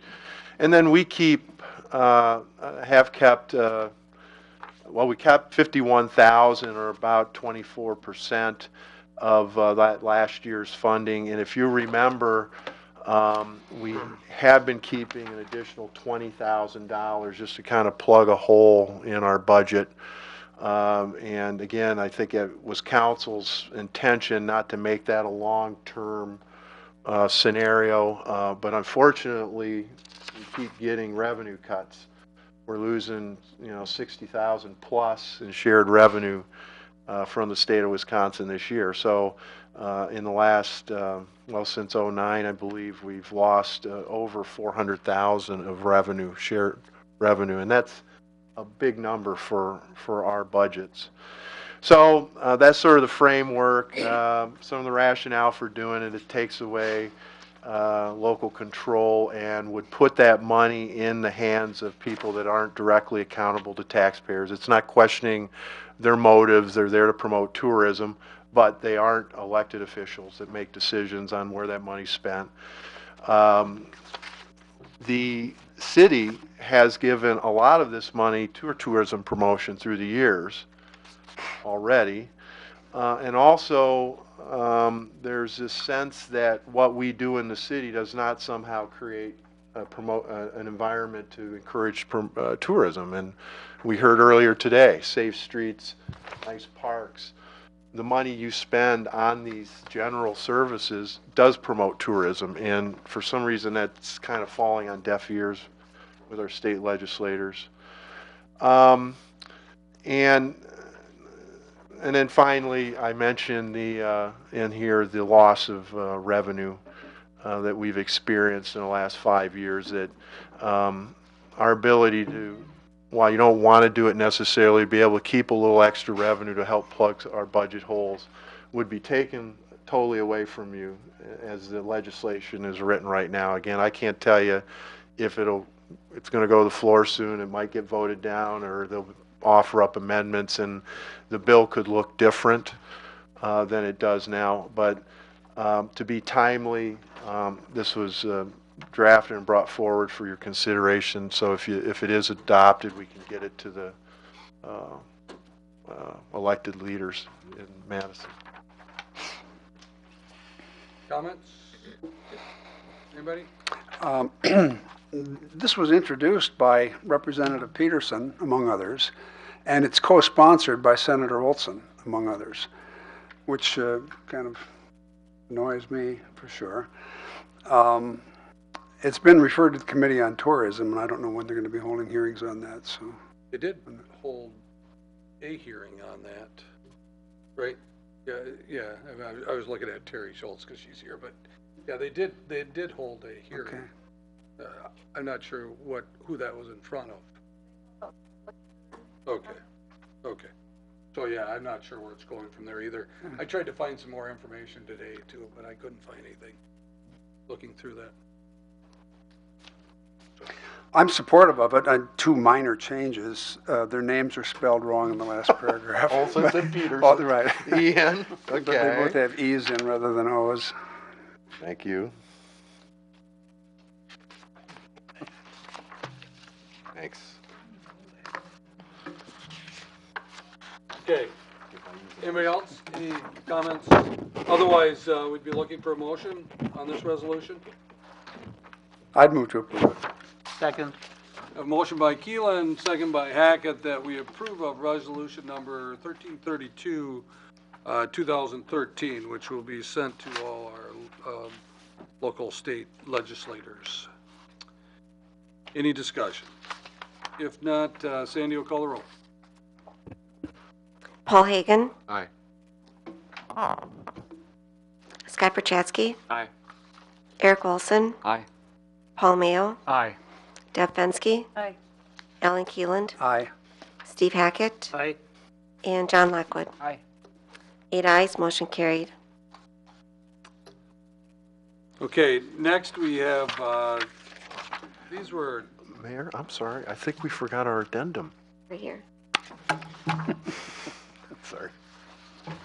we did forget though, I did forget. We have two addendums, license report number 1191 and license report 1192. And Terry, I'm very sorry, we made you sit through the meeting and we had everybody else. We moved them up, but 1191 is a couple of operators license, Amanda Bronk and Lindsay Windler.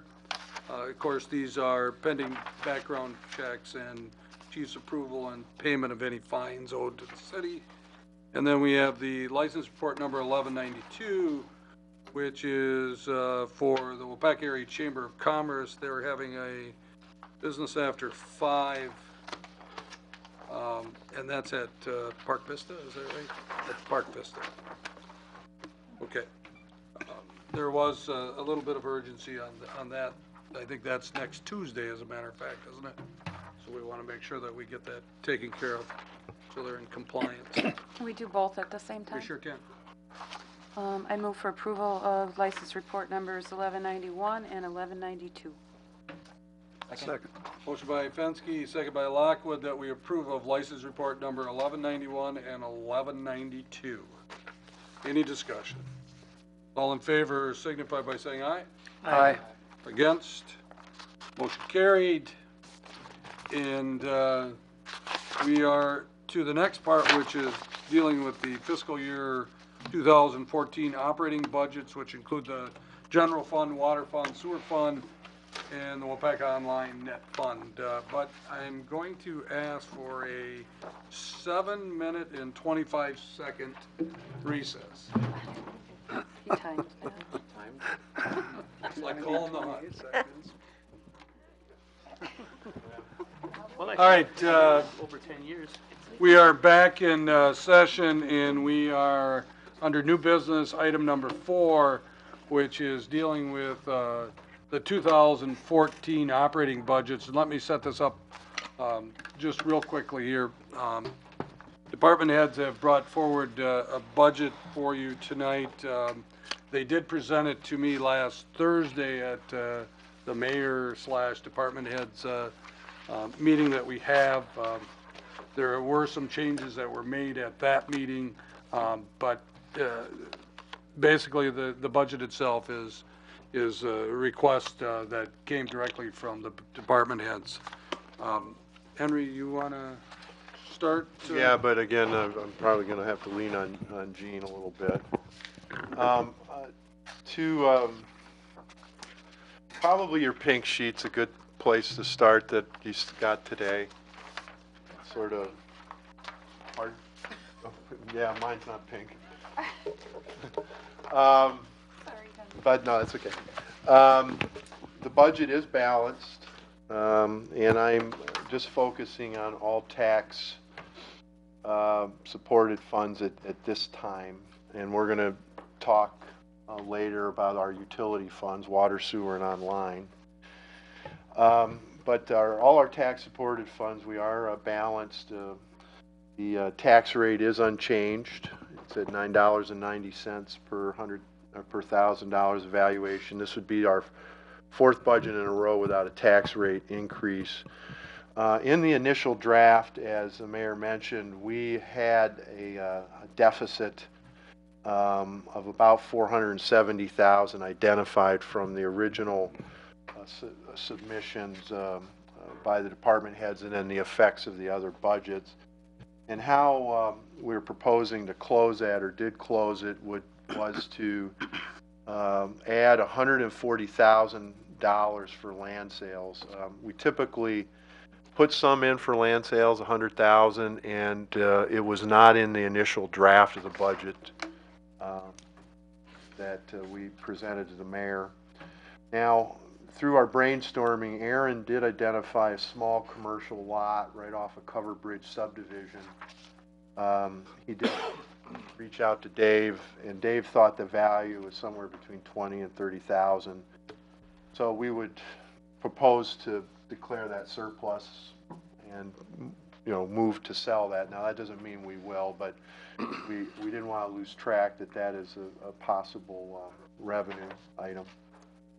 And then this is a really great development in terms of where we were back in 07, 08, when we, quite frankly, were bleeding reserves. We had TIF debt that was increasing. Economy stalled. We weren't getting any new development, and we had to use a lot of general fund reserves and some utility reserves. So what council did at that time, we took advantage of the distressed TID law, but we also authorized some refinancing of debt as well as issuing of new debt. And that was a very insightful decision, a good decision.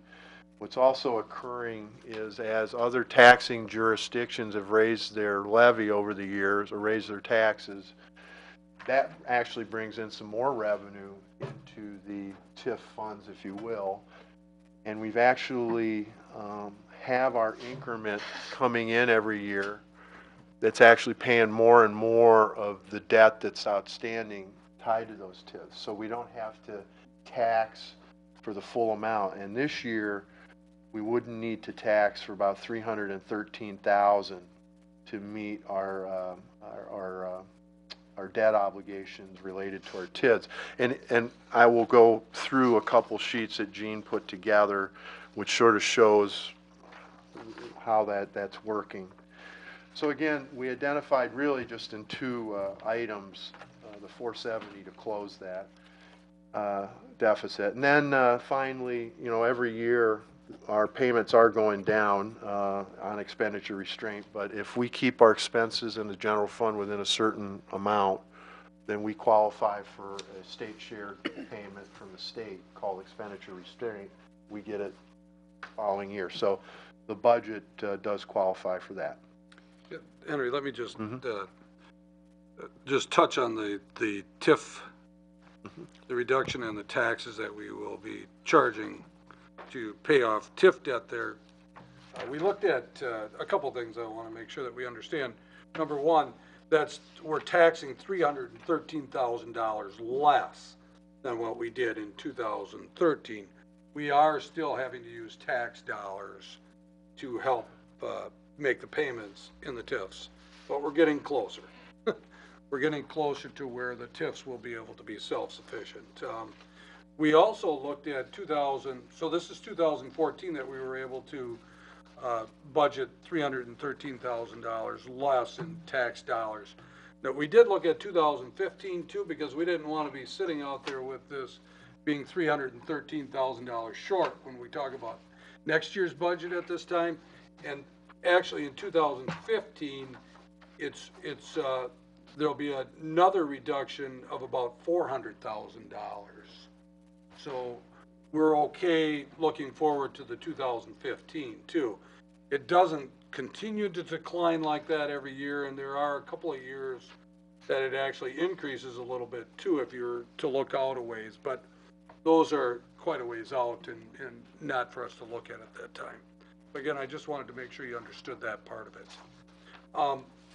I was under the understanding too, and I want to make sure that we started the year 2013 with about $100,000 in that TIF fund also. And we're not using that money to balance this budget, that additional 100,000, or are we? Okay. Okay. Just a little bit of it. So we're taxing $313,000 less, but we also had an original $100,000 that we started the year with, or we're going to end up with at the end of 2013, that's helping us to balance this year's budget. Okay? It's basically going to reserves, right? And Well, I don't know. Okay. Okay. Go ahead. Okay, thanks. So on the revenue side, we did have some nice tax-based growth this past year. A little bit of anomaly. We're about 2.4%. and that's going to garner about 90,000 in new revenue. As I mentioned before, we've lost about 60,000 in shared revenue payments that have really cumulative over the last 4 or 5 years has been pretty significant. Our county library aides are down slightly, but I can tell you the goal of the county picking up 100% funding has been achieved, and that was through a lot of advocacy of the libraries in the county. So I think that formula is tied to circulation and stuff like that. But you know, we're down. Henry, maybe you can explain what you mean by county funding 100%, that not of our budget, but of their share of the budget. Yeah. Peg? Through the OWL system, we charge the county for patron use by their rural residents who don't have libraries in their communities. And by statutes, they're required to pay 70% of that cost. Over the last 5 years, we've moved closer to that 100%, and they'll be paying at 100% of what it costs us to serve those rural residents in next year's budget. We have no reason to believe that they won't be doing that. I haven't heard that they won't, and they're working towards a plan that was created through the county and through the libraries to reach that goal. So we're just about there. Waupaca County also reimburses the library at 70% of what it costs for their rural residents who use our library. So we are getting money from 2 different county systems. Good. And finally, just again a highlight on the general fund revenue side. This budget does again include 20,000 of room tax revenue above what we keep for administrative costs, and then we have back in, I believe, in '06, the city approved an additional 3% room tax, and we retained 30% of that 3% towards the development director position. On the expense side, the budget does include 2% wage increase, a very slight increase in the city retirement contribution of 0.3%. We have all positions funded for the full year in the budget. There is a new county recycling fee of $14,500. Johnny Obeck and Mayor Smith and I met with Roger Holman of the county, and there might be a possibility of eliminating that from the budget this year based on our discussions, but I think I'm not sure we're ready to do that tonight, but there is some slight savings. We can pull that out.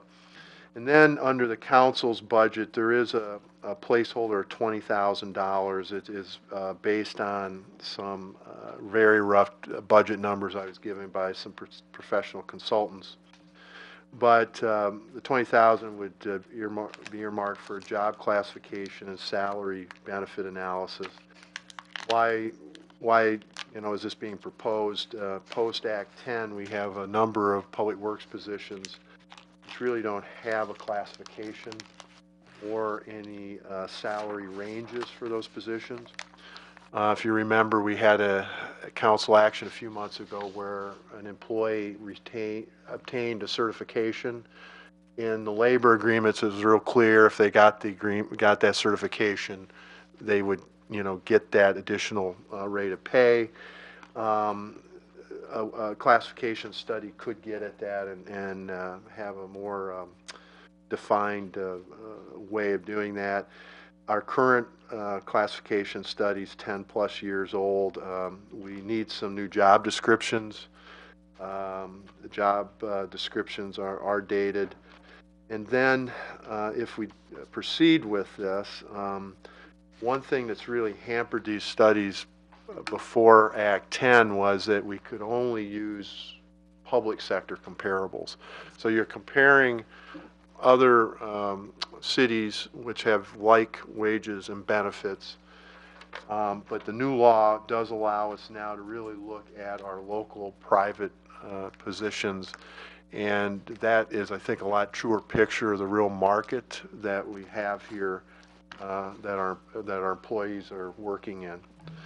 So as I envision how this would work, this 20,000 is we would have more discussions. It's can be really narrow in scope or broader. Probably have some discussions of why you'd want to do it, and that having it in the budget just has it in the budget, but that there would be a number of discussions in the coming months about how to approach this work. So at this point, it would be just a placeholder.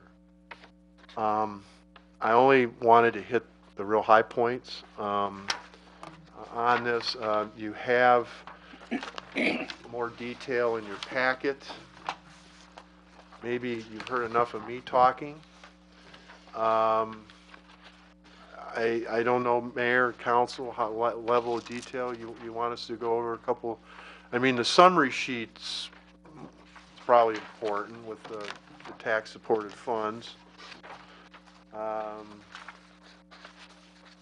mayor had asked us to put a summary of wages and benefits and operations, so you can kind of see comparison of next year to the current year. Some real interesting things are happening on the wage and benefits side.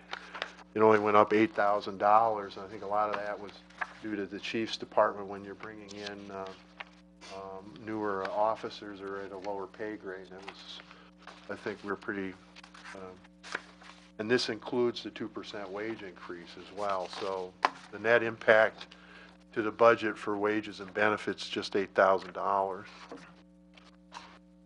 And then our operations are up about 115,000 for a total of 123,000 over last year's budget. You know, this was an interesting sheet in itself, and you know where everybody's on that same page that Henry was just talking about, where it's a real short summary. It's the very first page. And they just summarized everything that's stapled together there. Obviously, you might want to look through the detail, but when we look at that, you can see that our revenues have decreased by that 105,000, but not taking that into account, our total expenses are have increased about $124,000. And if you were to look back at the pig sheet that Henry talked about, our tax-based growth actually increased by about $90,000 over the year before. You know, that's the concept that I was trying to talk to department heads about that too, of course, is that for us to stay level, and that's, you know, why it was important that Mike and Dave were here, and that's why Brennan is here today, is that for us to keep our mill rate level or to reduce our mill rate, we have to find a way, although our expenses continue to increase our revenues.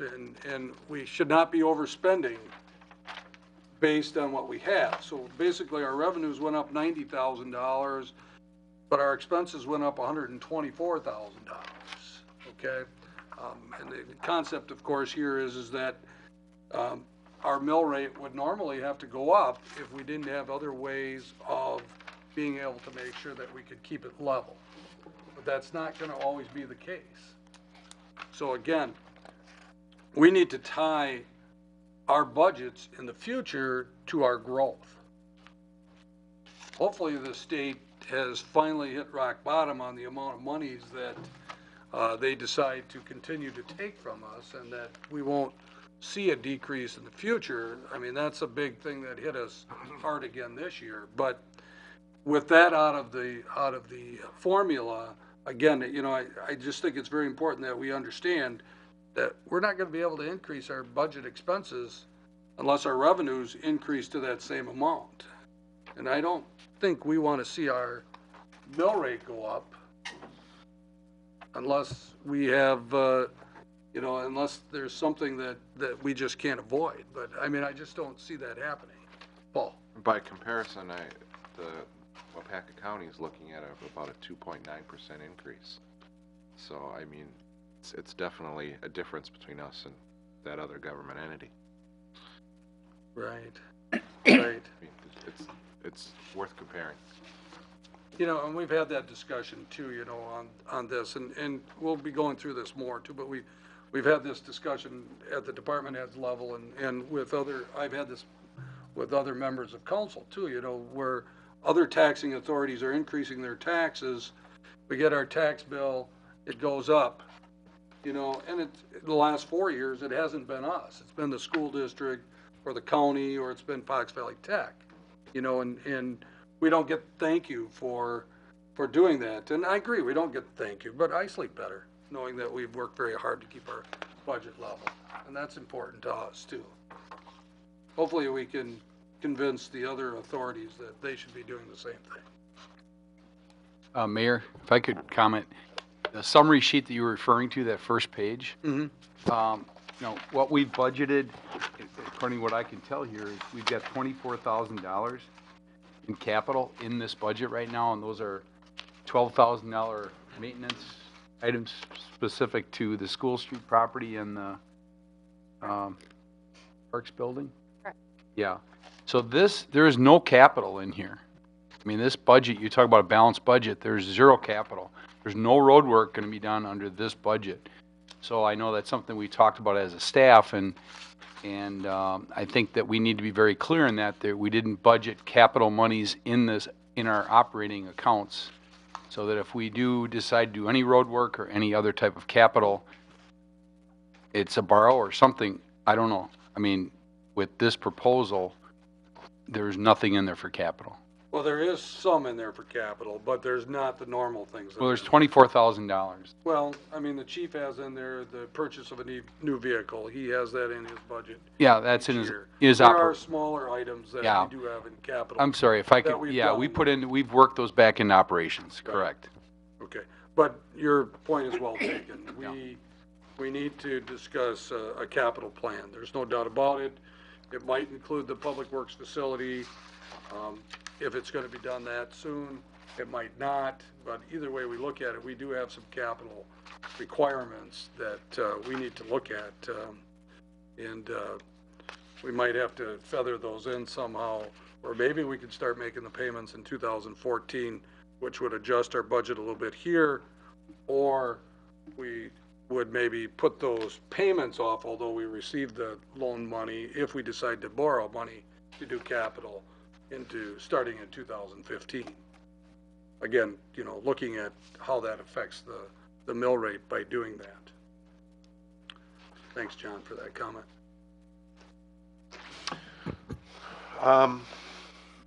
Again, the information was sent to you. Do you want to go over any more specifics? I'm curious about just one line item, and that's the increase in the council cost. Yeah, Alan, that's at $20,000. That's where we put it, because you need to decide as a council how you want to spend it. That's why we parked it there. So it's not a pay raise for us then? No. Okay. Yeah, I want to clarify that. So that's principally it, a little bit. It went up about 21,500, but that's. Are there any questions for staff? Henry, I kind of bring this up every year. I'm a little uncomfortable plugging in land sales to try to balance the budget, because we don't know. Sometimes we had never even sold land when we've done that. You're right, Scott. And as a matter of fact, we didn't have any land sales in 2013, and we don't have anything on the horizon right now in 2013. Now, we talked about that. Do we put land sales in there? Because they didn't have it in their original budget, and I'm assuming because they felt uncomfortable about that too, because we haven't had any land sales. But let's put it this way, okay? If we do not have land sales, we'll be using reserves to balance the budget, okay? And right now we're at, what is our percentage? We're like. Fund balance? Yeah, our fund balance, 32%. And that seems a little high. Yeah, our policy is 15 to 25%. I think we drew that 32% percent down, Gene, a little bit. I don't have that model right in front of me. So, Scott, you are right. The anticipation here, though, is that if we don't have the land sales, we know that we're gonna be using reserves to balance the budget. And we do have the reserves available to us because we're still we're on the high end of what our policy is for fund balance. So, that's why my comfort level was there. You know, I was gonna bring up something else too, if I can get at it real quick. Here, Gene puts this in our packet every month. And it kind of shows our cash flow for the year. So if you look on your computers, if you look on page 7 and 8, you'll notice that page 7, our beginning cash balance was $2,500,000 that we had at the beginning of the year. And now these are only projections, of course. We still have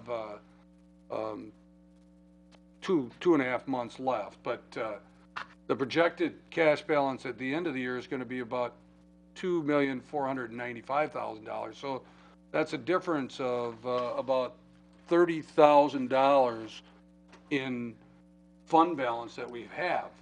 So so our reserves didn't go down as much as we thought they were going to go down. So you got to look at the very first line on page 7 and the very bottom line on page 8, and you'll be able to see that our fund balances really didn't go down as much as we thought, because we did eat into our reserves and our fund balances we didn't use up as much as we thought. Okay? So we do have that money available if needed. And we talked about just using reserves to balance the budget and not put land sales in there, but I think it's important that we understand that that's very important for us, that we need to sell land out in our industrial park, in our TIF districts. So I think it's a good idea to have it in the budget. That's the long of it, Scott. As long as we can cover it. I guess we don't want to use reserves every year because eventually we will run out. But your point of balancing with revenues with expenses is well taken. Steve, you... Yeah, I asked Aaron before, but he didn't think that I was right. But according to page D of this, it shows that the Senior Citizen Center has got a 10.27% increase, and I asked why, and he didn't have an answer. I believe it's the senior trips. I increased the revenue and the trips to match. So it isn't not really about- an increase because you're going to Right. be paid for them. Right. So these are just, It's on both the revenue and expense side. so you have to look at both sides of it. Okay. I think that's the main increase there.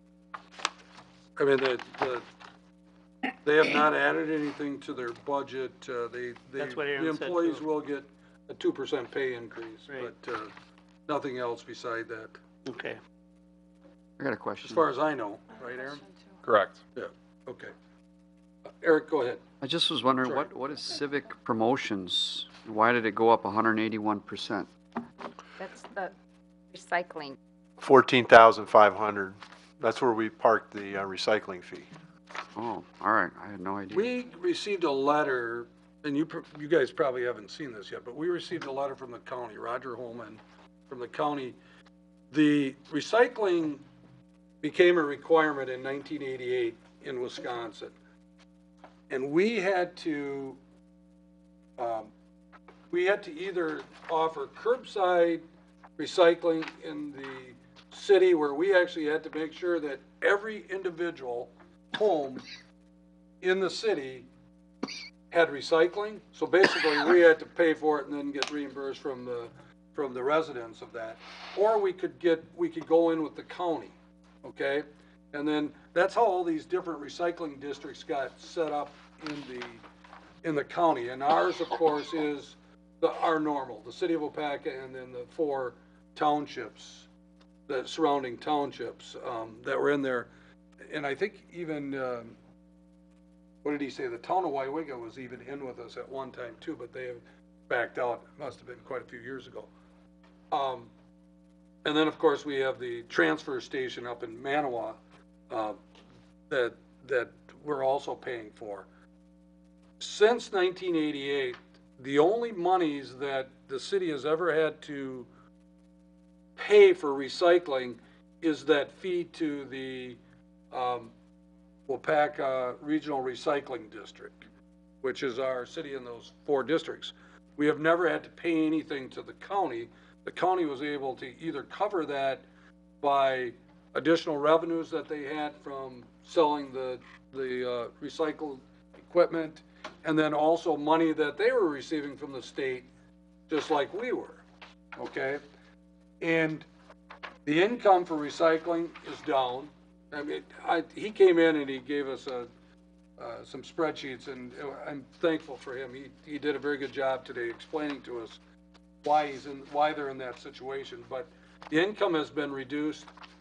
They've drawn down their reserves, and obviously their revenue has been decreased by the state too, quite a bit over the years. The state is using it for other areas. One of the areas was, I was surprised, they're using recycling, some of the recycling money that they had in the past for economic development to fund their state economic development. I'm not sure how they justify that, but that's what they did. So what happens is they have no more reserves, the county. So they have the right to bill all the communities for a recycling fee to recoup their expenses, okay? And our share, it's based on population, and our share is the largest in the county, obviously, because we have the largest population. And that's where that 15,000 comes in. We do think that we have some options to either put this off for a couple years, but we need a little bit more time. We're talking about increasing some revenues in our recycling center itself. You know, the number one, the garbage tag, increasing that dollar amount. And then we also want to go to the board, the commission, I should say, and find out if we can't just use some of their reserves, because there is a buildup of some reserves there that we think are, that the commission could probably afford. So we might be able to get by without having to pay this $15,000 this year and maybe even the following year by doing those couple things. But to be on the safe, and we only met today with that. So to be on the safe side, we kept it in the budget at this time. It might be taken out by that. Do you think the county will just tax through them rather than through all the cities, or? Well, that's a good question, because that's an interesting concept too, because through their research, the county found out that that can be a separate line item. So you don't have to worry about levy limit. Levy limits. It would be a new fee, and recycling was exempt from levy limit. So they could potentially put it on countywide. Okay. But this is something that came up so quickly. Actually, this committee hasn't even brought it forward to the county yet, to tell you the truth. They were just, Roger was just warning us that they're gonna be short money and they gotta figure out a way to get it, and that's basically what the letter meant. And we were just trying to be on the safe side here by putting it in there. And is it per person or per household? What's that? The, Per person? per It's person. like $2.40. It's like $2.40, isn't it? My mom told me about. $2.40, yeah. Based on population. It's a population assessment is what they're looking at. Again, their committee, as the mayor said, hasn't even taken this to the county board yet. Okay. Yeah, we already pay, just FYI, we already pay about $18,000 to the county recycling district. And then that's based on population. To the regional. To our local. Our local commission. Yeah. For assess that. And the other townships do pay also. I think Farmington is the next highest. They pay about $10,000 towards that. That's based on population too. So we're working on it. That's the long of that answer too. That is a lot take place since 2 o'clock. Yeah, exactly. I'm glad we did have the meeting today. Deb, did you? I just have a question on one of the line items, Okay. not on recycling. HR has gone down 11.24%, almost 3,800. Was that a computer program that we bought last year, or is that? No, that's payroll. More time is in water and sewer than in HR, Okay, than what we had budgeted for 13. okay, thanks. Scott? So to John's point, when do we discuss capital, or are we going to discuss capital for this budget?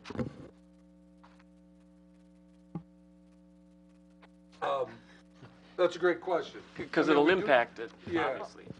Well, if we decide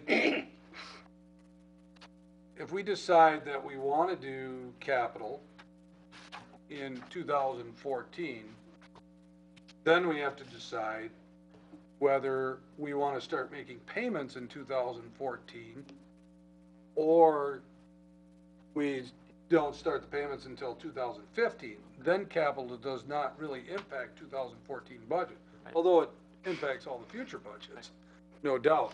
And I think I heard, I'm learning too, as I forget, I learn again. If we expend the money before April 1st, this is coming from Brad Gergut. Yeah, if you issue the debt before April 1, you will have a payment in 2014. So, Yeah, you want to issue after. so if we issue after April 1st, then we would not have to make a payment until 2015. Although we might want to make a payment in 2014 too. I'm not saying that that's not a bad idea or a good idea. Mayor, may I add one thing?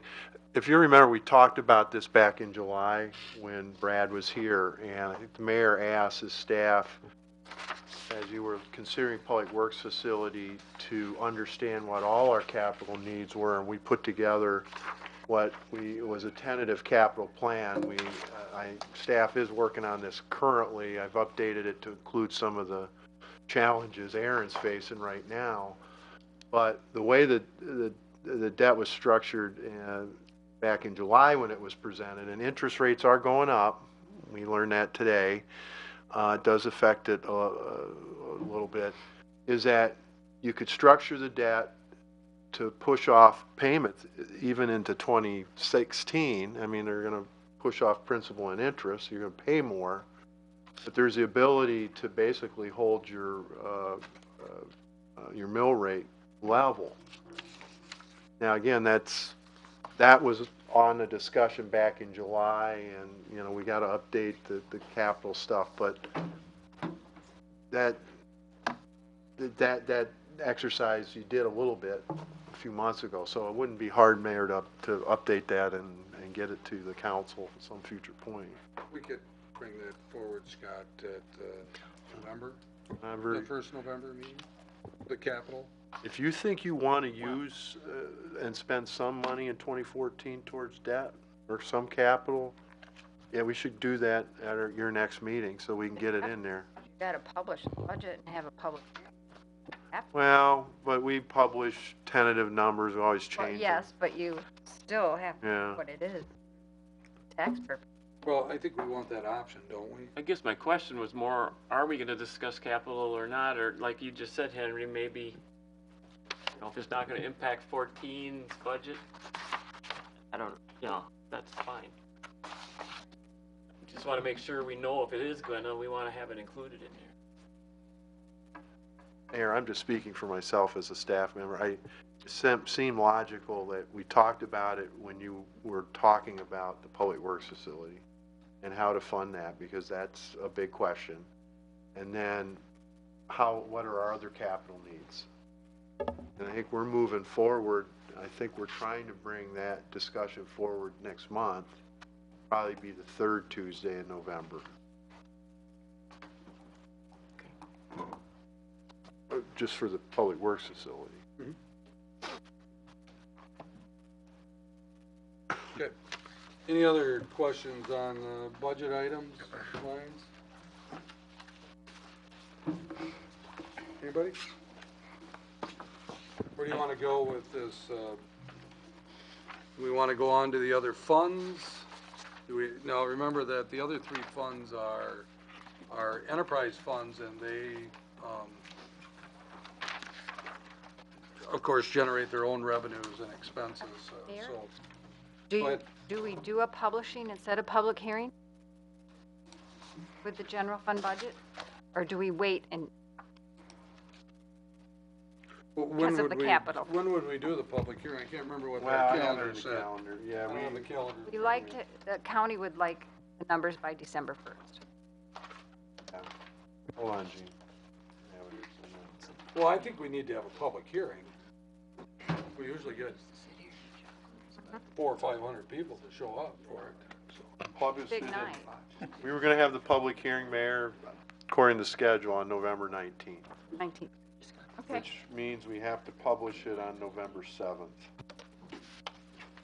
So at that night, so we'd be looking to approve the budget that same night, that November 19th, or we would have to have a special meeting. Although I think our first meeting in December is like the 2nd or 3rd, isn't it? Which is only 2 days, if we need to go that far. I think they give us to the 5th, Mayor, Yeah. in December to get it to them. We would be all right if we did December too, as long as we didn't make any big changes. Thank So, again, we're looking at, with the general fund, we're gonna have a we'll have a public hearing on the budgets themselves. This is your first look at it, obviously, it was in your packet, and you also had a hard copy tonight.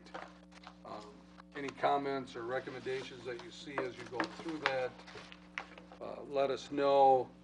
I had a couple questions that I want to ask Jeannie too, as far as the TIF monies, to make sure that we're using all of those amounts, or if we're not. And 323,000. of the TIF monies that we're using? Okay, so it's 323, and that's, Only 10,000 up, reserved of 13. There was 124, 13 that the TIFs should be positive on, so 10,000. okay, so what she's saying is that we will have 123 from 13? And we're using 10 of it. So we'll still have 113,000 of money in reserves in the TIF. Okay? Does that make sense to you? You understand that? So at the end of 2013, we're gonna have $113,000 in our TIF fund to the positive. All of them combined. All the TIFs combined. Now, why would we want to keep reserves in there? There's a couple of reasons. I mean, one is if we believe that the valuations are going to go down, we probably want to keep some reserves just in case, so we don't have to tax as much if we have to increase those. The city has expended quite a bit of money to these TIFs, so before these TIFs close, and they each close at a different time frame, basically, the city has the ability to pay themselves back if there is money available to them, okay? If their money isn't available, it closes anyways, and then we don't get paid back for the money that we've expended towards that. Do you have to keep the whole 100,000 in there as a reserve, or can you do partial? Well, we did 10,000 of it, so we could use more if we felt comfortable with that, and you could either decide to not do the land sales and use this money for this, or you could decide to increase the budget amount by that amount, $100,000, let's say, or 75,000, and try to help fund some capital. There's a number of things you could do with that amount, but that amount is out there. I think that's that, and the approximately 15,000 for the recycling is a variable. The 20,000, I think, is a variable for the job classifications things. That's an item out there, and the 2% pay increase is an item out there too that we probably, I mean, it's in. If you pass the budget, all of those things are in there. So those are all options that we can use to help us in other areas if need be. If we don't, just want to ask, this might be a dumb question. If we keep a little bit in reserve in the TIF, can we use, and we use some of the money for things that you named, could we use some of that money to pay part of the TIF payments? The loan payments? Yeah. Yeah, we talked about paying down principal on that. I mean, do we want to do that at this time? I mean, 2014 is looking a little better, isn't it?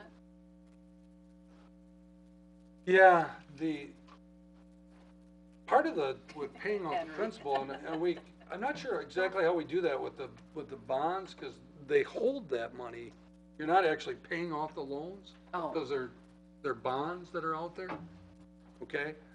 But the interest rates are really low in the TIFs right now. So we'd have to look at the interest rates versus what we could borrow money for now. Okay. But we did talk about that, and that is not a dumb question. That's a good question to ask. And you also probably should leave it there because of development agreements. Possible. Yeah, you know, we've been remember when we started, for us old timers, when we started development agreements, we paid the money up front, and we've been basically doing it on the reverse end of it. But if we get a really, really, really good project come in and they want their money up front, you know, our only other option then would be to borrow the money, although I don't see us doing that, but you never know. There's other costs of surveys, land survey, whatever. Could be public improvements or something. There are always A public with improvement that's developments, out there, there's other always some expenses, cost, right? yes. Is that a non-lapsing account? Sort of. Yes. Okay. Sort of. Well, you know, it's easy for me to think of our reserves as we have all these little separate checkbooks for all these different accounts that we have. Well, that's not really what we have. We have one big fund, and it's all in that fund. You know what I'm saying? So that's what she meant by sort of. It's commingled in with our other reserves and stuff, but it's earmarked for the TIF. yes. Yes, definitely. Counted for. Okay. Any other comments on that? I don't know what direction you want to go with the general fund budget. Again, I'm sure you want to have a public hearing before you actually vote on it. But I think conceptually, we don't have to do it tonight. We can do it at the next month's meeting, which would be the November 5th. We should at least vote on some of the real variables that are in here, and then that will give you an opportunity to look through this a little deeper and decide if there's any other items you would like to discuss. Is that the direction you want to go? So in concept, we're okay? Budget's balanced, so. But I like your point that we've just got this tonight, all these lines, this paperwork, we'd like to look at it, and maybe we find something we can bring forward. Right. Absolutely. Absolutely. Okay. So if you do find something, or if you have an idea, you know, make sure that you contact one of the department heads or Henry, or Jeannie for that matter too, and if you have those questions, so that they have the ability to answer those questions before they'll have hopefully the answer to the question by the time we have our November 5th meeting. Okay? Jeannie, anything you want to add on the general fund budget? Okay. A lot of fun putting that together. I bet it was. You did a nice job, though. The summary pages are very helpful. Okay, let's look at, we have the water fund next. John, is that you or is that Gene, or is that both of you?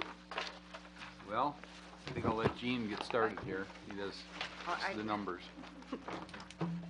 Well, I have the summary page showing what the revenues and expenses are for water, and that they will come out positive.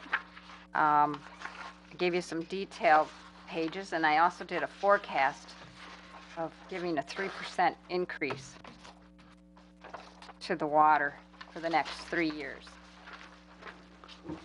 I'm not sure. I think we have to do a full rate. I don't know where we are with that. If we have to do a full rate, No, it would It's be simplified? Simplified. simplified rate case. We get a few of those yet. okay. Well, what I think we would do is we would do a quick analysis after we get our audit from 2013. We can review that audit. We can do a analysis, and it's based on rate of return. And the rate of return is meant to provide a certain percentage of excess revenue that is used for reserves for future improvements. So we'll do that analysis and then come back to you in the spring with a recommendation after we do that. Just the forecast shows with their capital needs in there, and it shows that they should have an increase because they're not going to be able to pay. They have in the bank account, but your current year isn't meeting your needs for your revenues and expenses. So I would recommend have increase to water. Like John says, I think we could wait till after the audit and then implement it mid-year for water. Gina, have you had the opportunity to look at 2015 and beyond as far as loans in the water department? Are any of those going down or up in the near future? Page 7. Well, I guess you did. Just through Oh, okay. 16. Oh, that's Just through 16. Yeah. I have it on my, Pretty stable, 46. Pretty stable.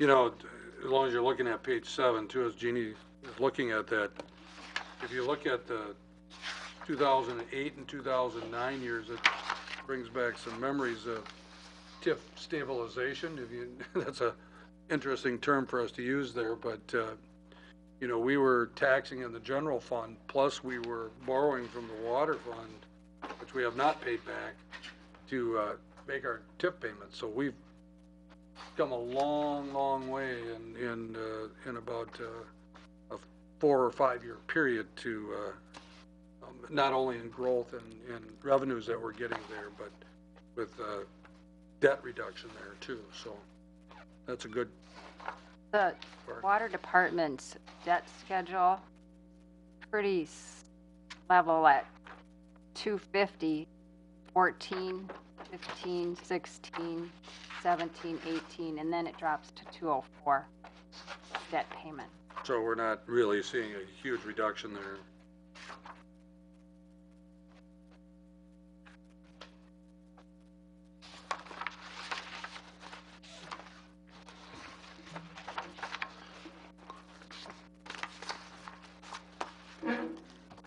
So the 2014 budget, although the dollar amounts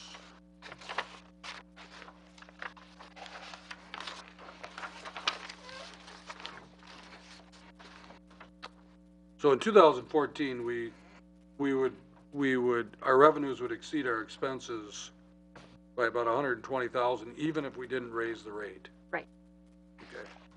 But you're saying in future years we're going to see deficits if we don't increase water rates. That's what it looks like. Well, we only have a 4-year. Oh, I only have 2 years on here, but Right. Okay. Yeah, and that's heavily regulated by PSC and the rate of return analysis. So irrespective of what we want to do, they would if we look at any type of increase, they would regulate that. They would regulate how much we could increase Right, it by. right. So you're just estimating that it would be 3%. Yes. Okay.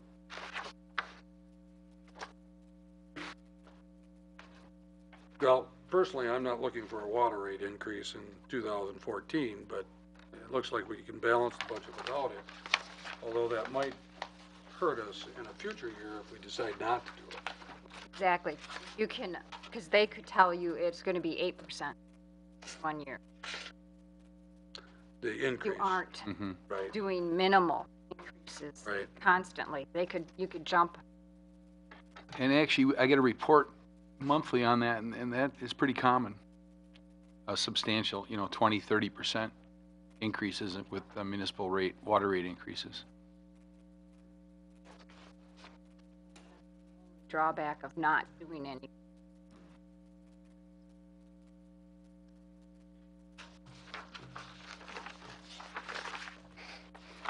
Well, and this does include, and you saw that on page 6, everybody, too, that the water department does have its capital plan in there, so they're actually funding that through revenues, not borrowing. We're looking at 2014, $90,000, and then 15 is 250,000 because of the big number, of course, is in there is dealing with a public works building.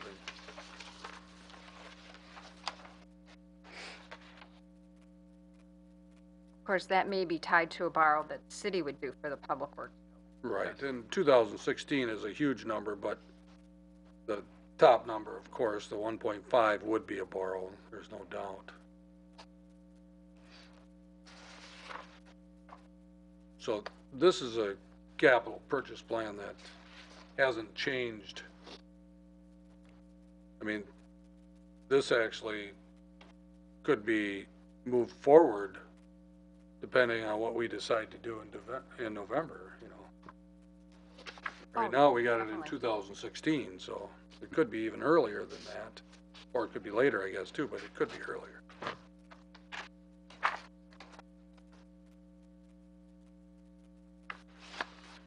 Okay, again, I don't think we need to approve this tonight. Do we include this in the public hearings too, all these budgets? Just your tax-supported funds. Okay. Yep. So we could, approve this tonight if you wanted. if they want to. It seems to me like the variable that you have here is whether you want to increase water rates in 2014. That would be part of this 2014 budget, whatever that percentage is, but of course Jeannie's estimating it will be 3%. And whether you approve of the capital that is being expended in 2014.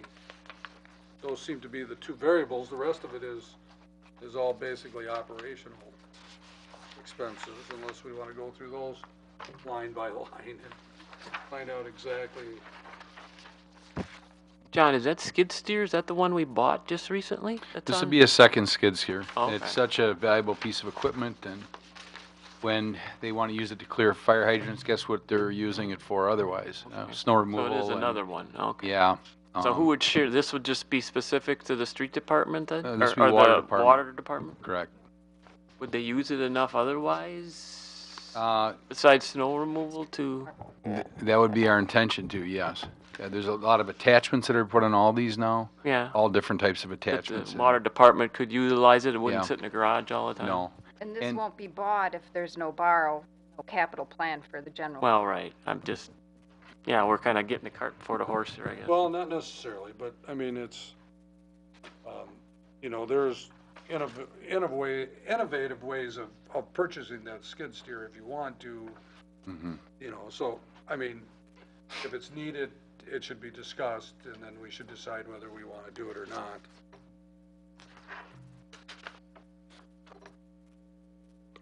Again, there isn't any urgency to this budget, but if you feel comfortable with where it's at, again, the wage increase here is the 2% that is across the board that I recommend it. when they first started the budget.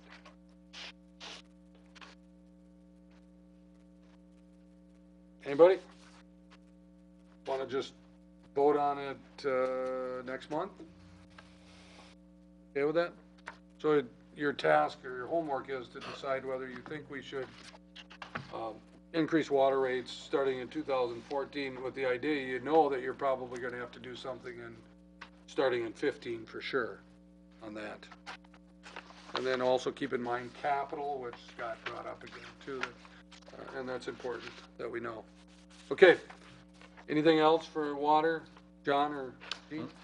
I just have a real quick one. I don't want to go through this line by line either, but maintenance of wells is down about $1,600.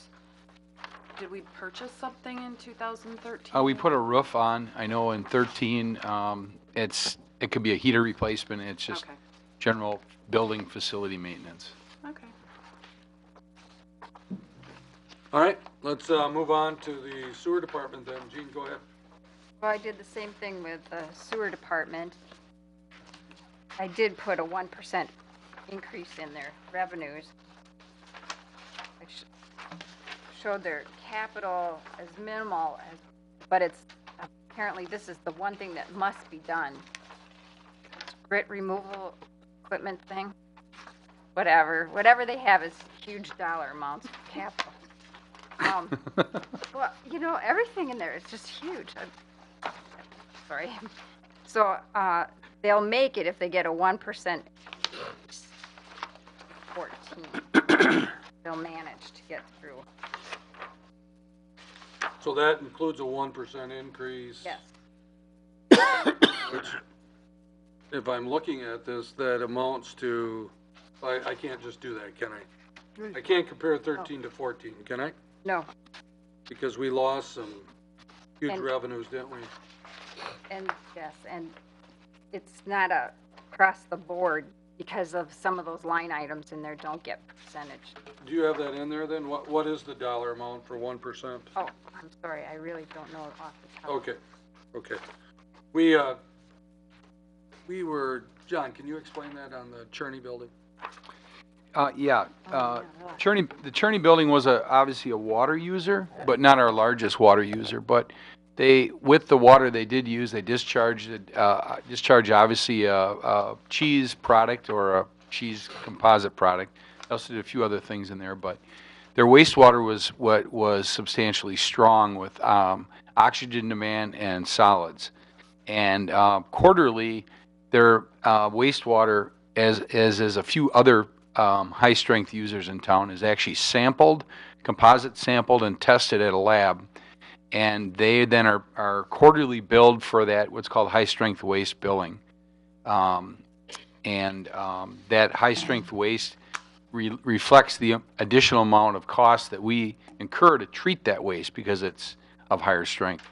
So we're losing approximately, well, Gene probably knows, approximately $50,000 to $60,000 a year from those excess billings, from those high-strength billings. That's the net difference, right? Because our expenses will go down a little bit too, of course. Right.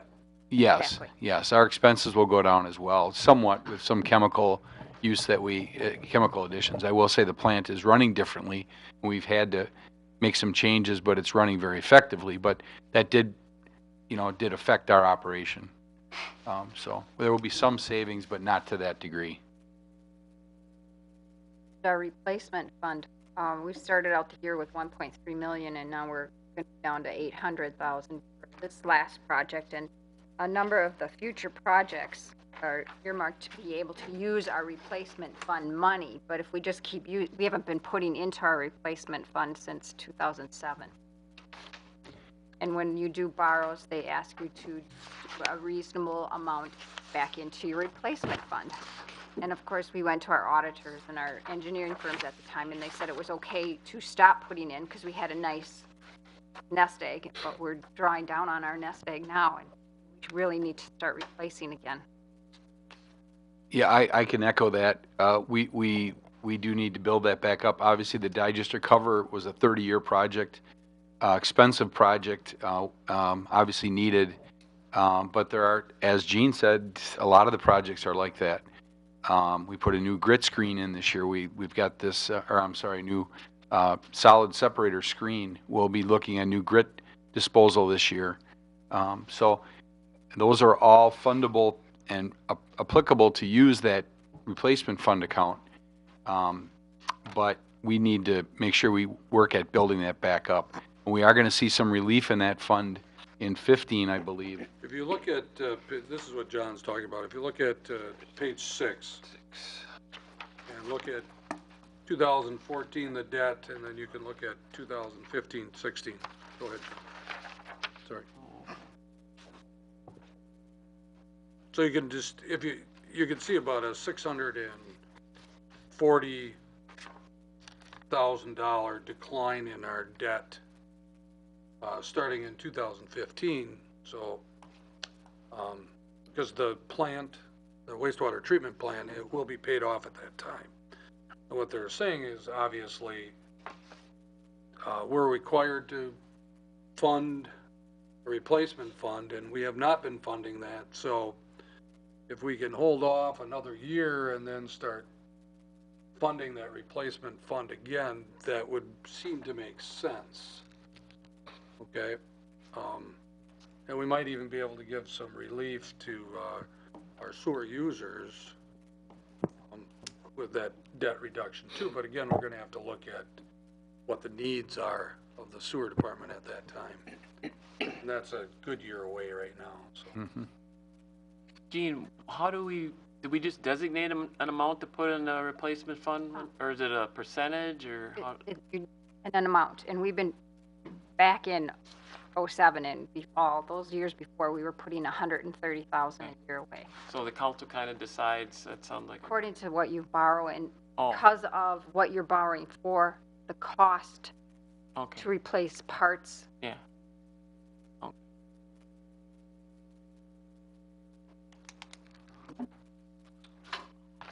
Okay. Any questions? Again, this includes the 2% pay increase and some capital. As Gene said, minimal capital there. But this budget, if you were to okay it as is, would include a 1% sewer rate increase. I'd like, at the next meeting, I'd like to find out what that amounts dollar to. amount I think is. it amounts to like $18,000 a year. Okay. This would affect also the Chain of Lakes Sanitary District. We did affect a 1% rate increase last year, and they're affected by our recommendations on rate increases as well as our users. Sure. The sewer has always had a cash flow issue. They've had that bank of replacement money, but they'd always have to use it to help make these gigantic debt payments in March.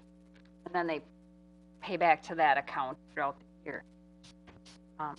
That's always been a problem with the sewer. It's huge debt payment in March, cash flow purposes. The council under the sewer fund, the council makes decisions, final decision on rate increases.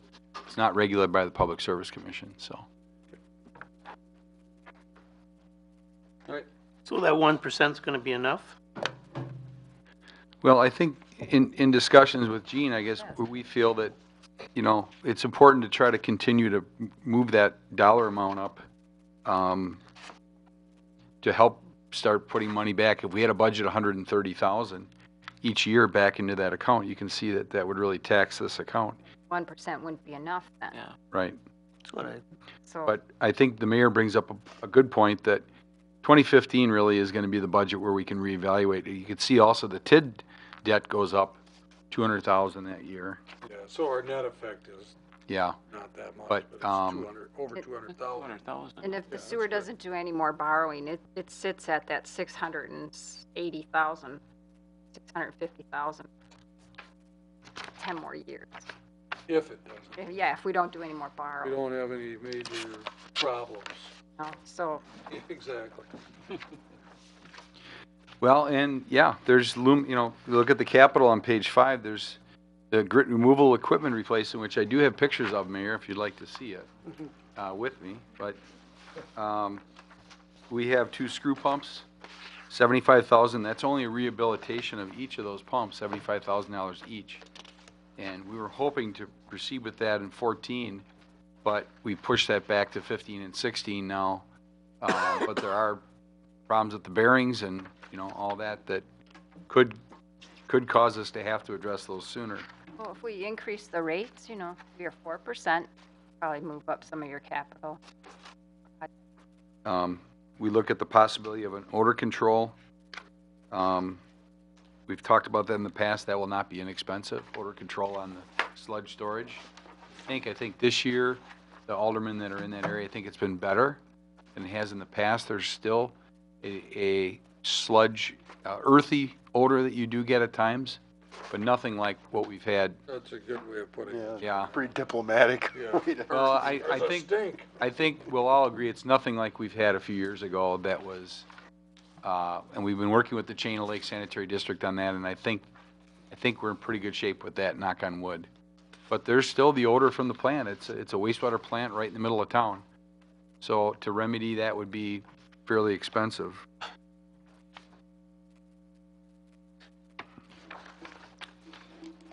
Okay, any other questions on the sewer? I'm assuming we want to just think about this, bring it back. So as you think about it, then we are talking about the proposed budget has a 1% increase, so decide if that's something you want to do more, want to do less, whatever the case might be there. But again, this will be brought back. Are we going to do this at that? Maybe we could do the water and the sewer, and we haven't talked about Waupaca Online. Maybe we could do those at the first meeting in November, and then we could just do the general fund, and then talk about capital at the second meeting in November. That works for everybody? Okay. Yeah. All right, let's move on then to the Waupaca Online budget. And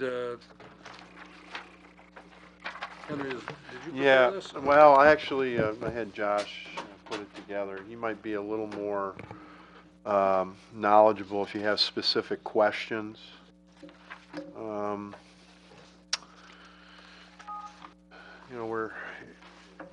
He's identified our customer base, bring in about 114,000 in revenue projected. We don't project any rate increase. And then our expenses are about 106, so we're projecting a small surplus of about 7,500 bucks. And he identifies some of the goals. I don't know if you've probably had a chance to read those. The big issue for us with online is this AT&T contract, and I guess I don't want to poison it by saying anything because I don't know with these guys what they're going to throw at us. But we have about 30,000 in reserves projected through the end of the year. We believe we can settle this for less than what's owed, and that those reserves could cover it. But again, I don't have anything in writing yet confirmed from AT&T. Josh, is there anything notable that you'd want to say?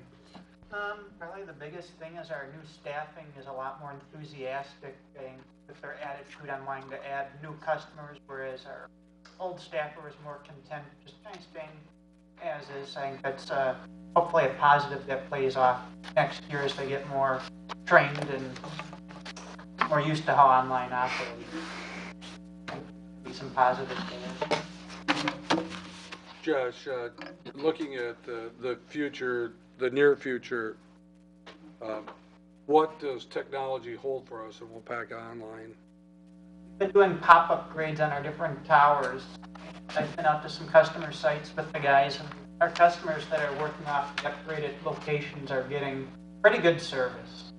We've been delayed on several occasions because of the storm that went through, the power outage the other week killed a critical piece of equipment. There's just been a lot of challenges that have come up with the new staff that are in training that are pushing us back. But as we get more and more of those done, I think that's been benefiting our current customers. help us out in getting more as well. This has been fairly inexpensive to do per pop, a couple $100 each. Weather permitting, we'll be doing our Shamble water tower tomorrow. Customers on that upgraded equipment are working really well. Good. Good. Anybody else have any questions? Henry, you have no dollar amount even in your head for that penalty, right? Oh, sure you do. You don't want to proceed to tell us right here, right? You know, I've learned, Scott, sometimes when I say something before it's actually happened, sometimes it doesn't come out Well, that what way. is the amount that we officially owe? We owe about $50,000, and they are willing, it's in everybody's interest to settle it for pennies on the dollar Okay. to make this go away. The other piece of this is we're looking to maybe, and I know we have a staff a little trepidation of maybe getting back in bed with AT&T, but we think there's a way we could at least buy some additional service from them to serve this building, like buy a 10 meg circuit, and then that would free up 10 megs of Waupaca Online's bandwidth. So that's a benefit to them. And if we're paying a penalty, at least we're getting something out of it. But that's kind of part of the mix, and kind of have a tentative agreement at the working level, but the bosses now have to look at it on both sides to sign off on it. So.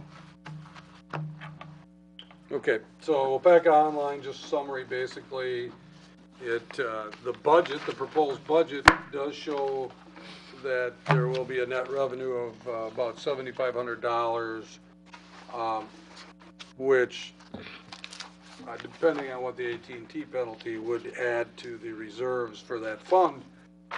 What that really means is that we are not going to be using any taxpayer money to balance the budget, the Waupaca Online budget here. Okay, so there's no monies whatsoever in the general fund to fund Waupaca Online at this time. Remember, we went down this lane, was it last year or 2 years ago, where the city was actually making some revenue off of Waupaca Online for rent and things like that, but those were just eating into our reserves, so maybe sometime in the future we'll be able to do that again. We'll see. Yeah, I'm assuming you guys want to take care of this one too at the first meeting in November? Okay. Okay.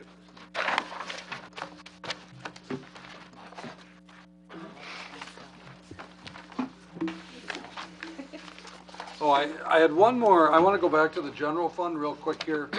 And this maybe is quicker than I think it is, but I'm not sure, department heads, you haven't had the opportunity to say anything about your budgets.